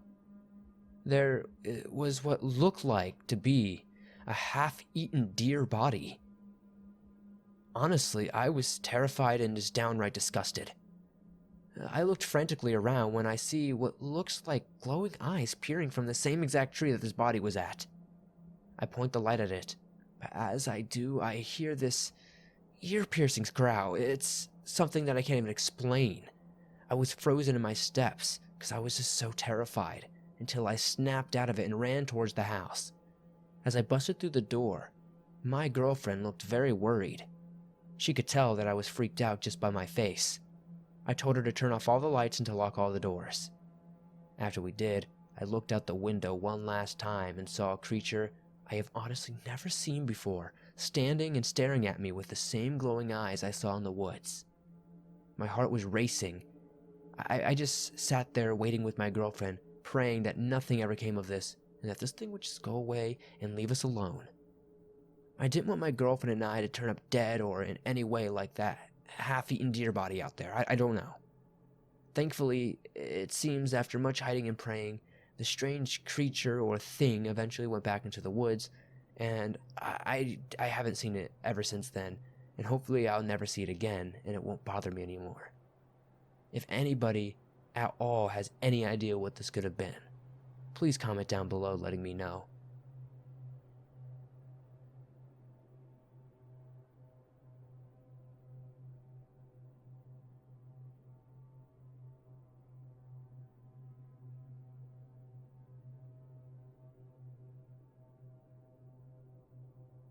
This happened a few years ago, and I'm not friends with those mentioned in this experience anymore. There are no hard feelings between any of us anymore, so none of this is to hurt or affect anyone. Now that I have that out of the way, I can begin to tell you what happened that fall night. It was October 12th, and my friends Michael and Caitlin and I go to check out this abandoned farm just outside of Stratford, Ontario. We left at around 11 p.m. We had to sneak out of our houses so that our parents wouldn't know that we had left or that we were out. We got a ride from Caitlin's older brother, Dallin, and he waited at the end of the driveway for us just in case we had to make a quick escape. We walked up to the decently sized driveway, slowly making our way up to the first barn. Looking it over, there were some haystacks and some really old corn husks. There were also some old, rusty tools and some old tires, but nothing that really caught our eye. We soon left the area and walked out the back, making our way to the house that barely stood anymore. The roof seemed to have caved in and the windows were all smashed, and there were a few pieces of graffiti, but it wasn't an insanely large amount. We climbed through and knocked on the inn door, entering what we assumed to be a living room. Upon entry, we noticed old rotting couches and chairs along with some broken and cracked flower pots which were scattered around the room. There was an old fireplace ruined and falling apart, and I decided to take a look up into the chimney. When I shined my flashlight up, I saw 2 pairs of eyes before the sounds of wings flapping filled the air. I was able to duck out and push myself away just in time for 2 decently sized bats to fly out after me before flying out one of the broken windows. We laughed at this and kept on exploring the house. We made it into a very old wrecked kitchen which was moldy and had moss everywhere. The air quality was so bad. I had to put on one of those masks patients at hospitals who were sick have to wear. I had pretty sucky lungs and didn't want to risk anything. We got out of the kitchen before quickly making our way back to the house where we reached the little sitting room. There were green and blue tinted chairs and flowers overgrowing everything. The area looked like something out of a fairy tale as the light of the full moon shone in through the broken windows. I looked around in awe until something outside caught my attention. It looked like an animal, but, being unsure and still curious but somewhat spooked, I told Michael and Caitlin that we should check out the next barn quickly and leave as it was getting way too late for teens of our age to be out. They agreed and we made our way out of the house and over to the barn with a large silo attached to it. We entered through the silo doors looking up at the huge tube of metal. It was the type of cliche barn you would see in a countryside romance movie where the city girls fall in love with the country guy. It was moldy, but everything was intact. As we entered, I got a sudden cold chill down my back, and I couldn't shake this feeling of eyes upon me. Strangely, as I looked around the room, I only saw Michael and Caitlin, who were doing the exact same thing. We decided that it was time to get out of Dodge and made the choice to take a trail from the farm back to the front driveway. As we walked out, we started hearing noises from the side of the barn. We cautiously walked a bit further away from the sound. After careful movement, we finally made it to the side of the barn. It felt like several minutes had passed, but in reality, it was probably only a few seconds. We decided to walk a bit more casually now, and hope that whatever was there wouldn't attack us. We walked out carefully to keep our gaze ahead of us. We didn't want to look to the sound because we didn't want to tip anything off that we might have been there. Naturally, I couldn't keep my curiosity at bay forever, and I did eventually look back. It was a mistake that I wish I had never made. I stopped dead in my tracks at the thing limping before me. It looked like a deer, but its ribs and stomach were mutilated, and its face was 60% skull. The eyes were wide and sunken in, and the color of the eyes, oh God. They were the most inhuman yellow I've ever seen. The back legs were taller than the front. It had no tail, and it looked like it had been run over with a tractor. I noticed that Michael and Caitlin had stopped and noticed it as well. We all stood in silence, watching the thing limp into the woods. Once it was out of sight, we came to our senses and we booked it as far as we could to the car. When we made it to Dallin, we jumped in the car and screamed to slam on it.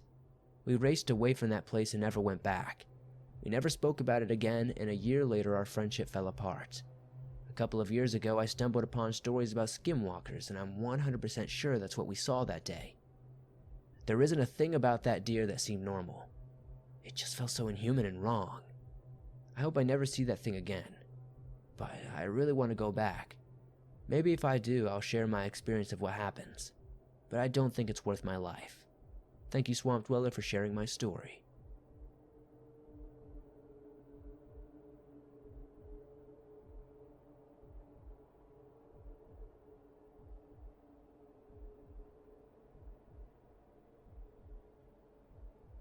So this isn't a long story, but this is exactly what happened from my recollection.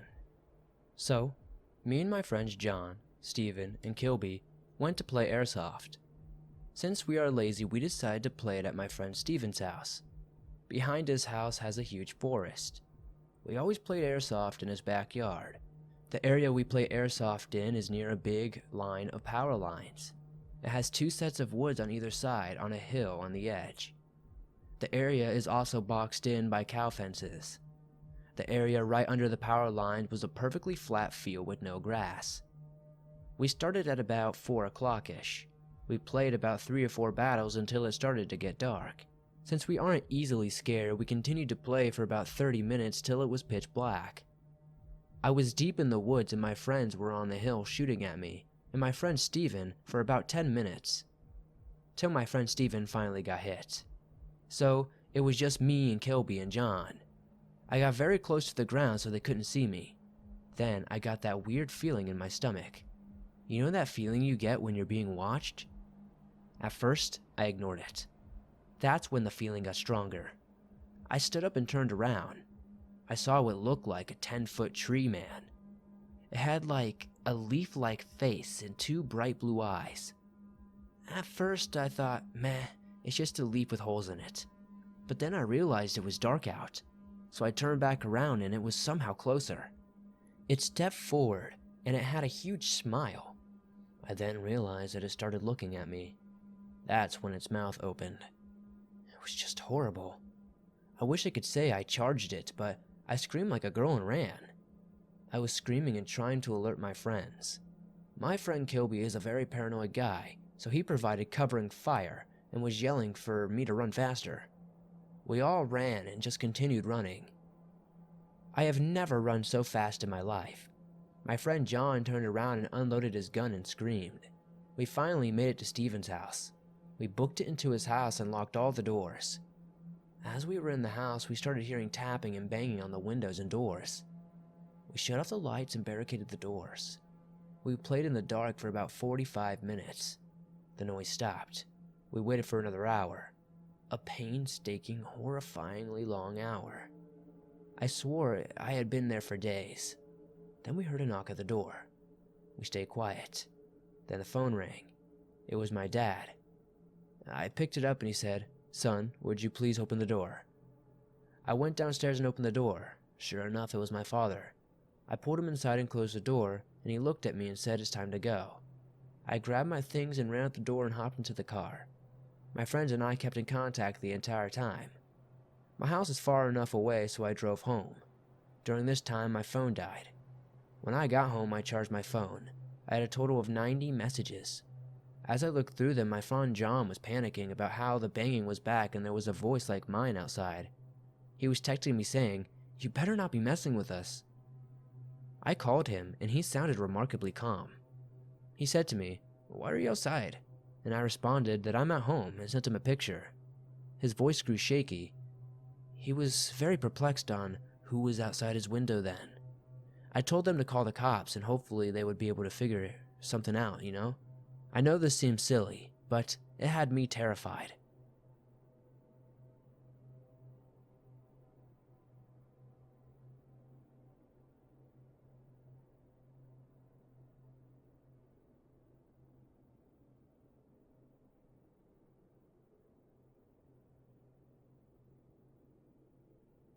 A few years ago, I had a job as a loader operator. I've had some weird experiences, but nothing like the one I'm about to tell.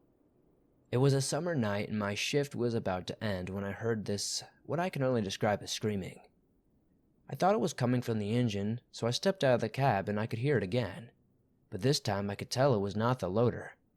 To my horror, it was coming from the tree line. Now, it was about 8:45, so the sun was about to set, and I'm left with no light but the LEDs on my loader. Through the glare of my lights, I could see two eyes staring at me dead in the soul. So I do the only logical thing in my mind. I jump in the cab and lock the door. I move the loader over by my truck so I can get the heck out of there. But to my horror, I see this dog-like creature trying to climb the ladder to my cab. By dog-like creature, I mean it looked like some freakish wolf person thing. That is the only way I can describe it. It gets even creepier though. Just as I get to the loader, it started back up. This thing was standing on the platform. It let out this blood-curdling screech. I decided to fight back. I shoved the door open, pushing the thing off the platform onto the pavement. As I did this, I yelled, but to my surprise, I heard it yell back as if it said something. I just kept repeating my curse words in my voice as it was laying on the ground. As it did this, I must have turned my fear into rage because I grabbed the controls and shoved the bucket onto the screaming thing, crushing it. I backed the loader up and called the cops. I waited safely in the loader until I saw lights. Only then did I feel safe. To our surprise, we found nobody and no bones and no body. There was nothing except for some blood. Lots of little chunks of fur all over the ground, and my bucket. I ended up getting my heavy equipment license taken away. And to this day, 4 years later, I have never set foot in that site ever again, and I never plan to.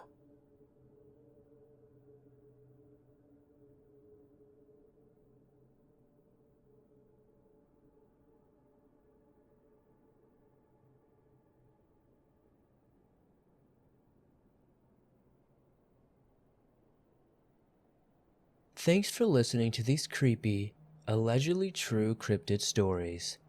These monsters definitely are things I would never want to meet when I'm out hiking or camping. If you enjoyed these stories, please be sure to hit that like button, as it helps me out a ton. If you're new to the swamp, why not subscribe and turn on notifications to never miss a new video? I upload them almost every single day on all things natural and supernatural. If you have a story you would like to share in a future video, whether it be an experience with a cryptid or something different, be sure to submit your story at swampdweller.net or the email you can find in the description down below. It would be my honor to share your story with everyone here in the swamp. It's stories like yours that help this channel keep going. If you aren't aware, you can download your favorite Swamp Dweller scary stories on iTunes, Spotify, Stitcher Radio, and pretty much every other major podcasting platform out there. I know some people don't have YouTube Premium, and this is a good way to be able to bring your favorite stories anywhere you like. Now, I know I say this almost every video, and it's time for the code word. If you made it to the very end of this video, be sure to comment brown leaf to confuse everybody who didn't, and it also just shows me how many of you guys listened to the end. I'll see you guys soon with another creepy video.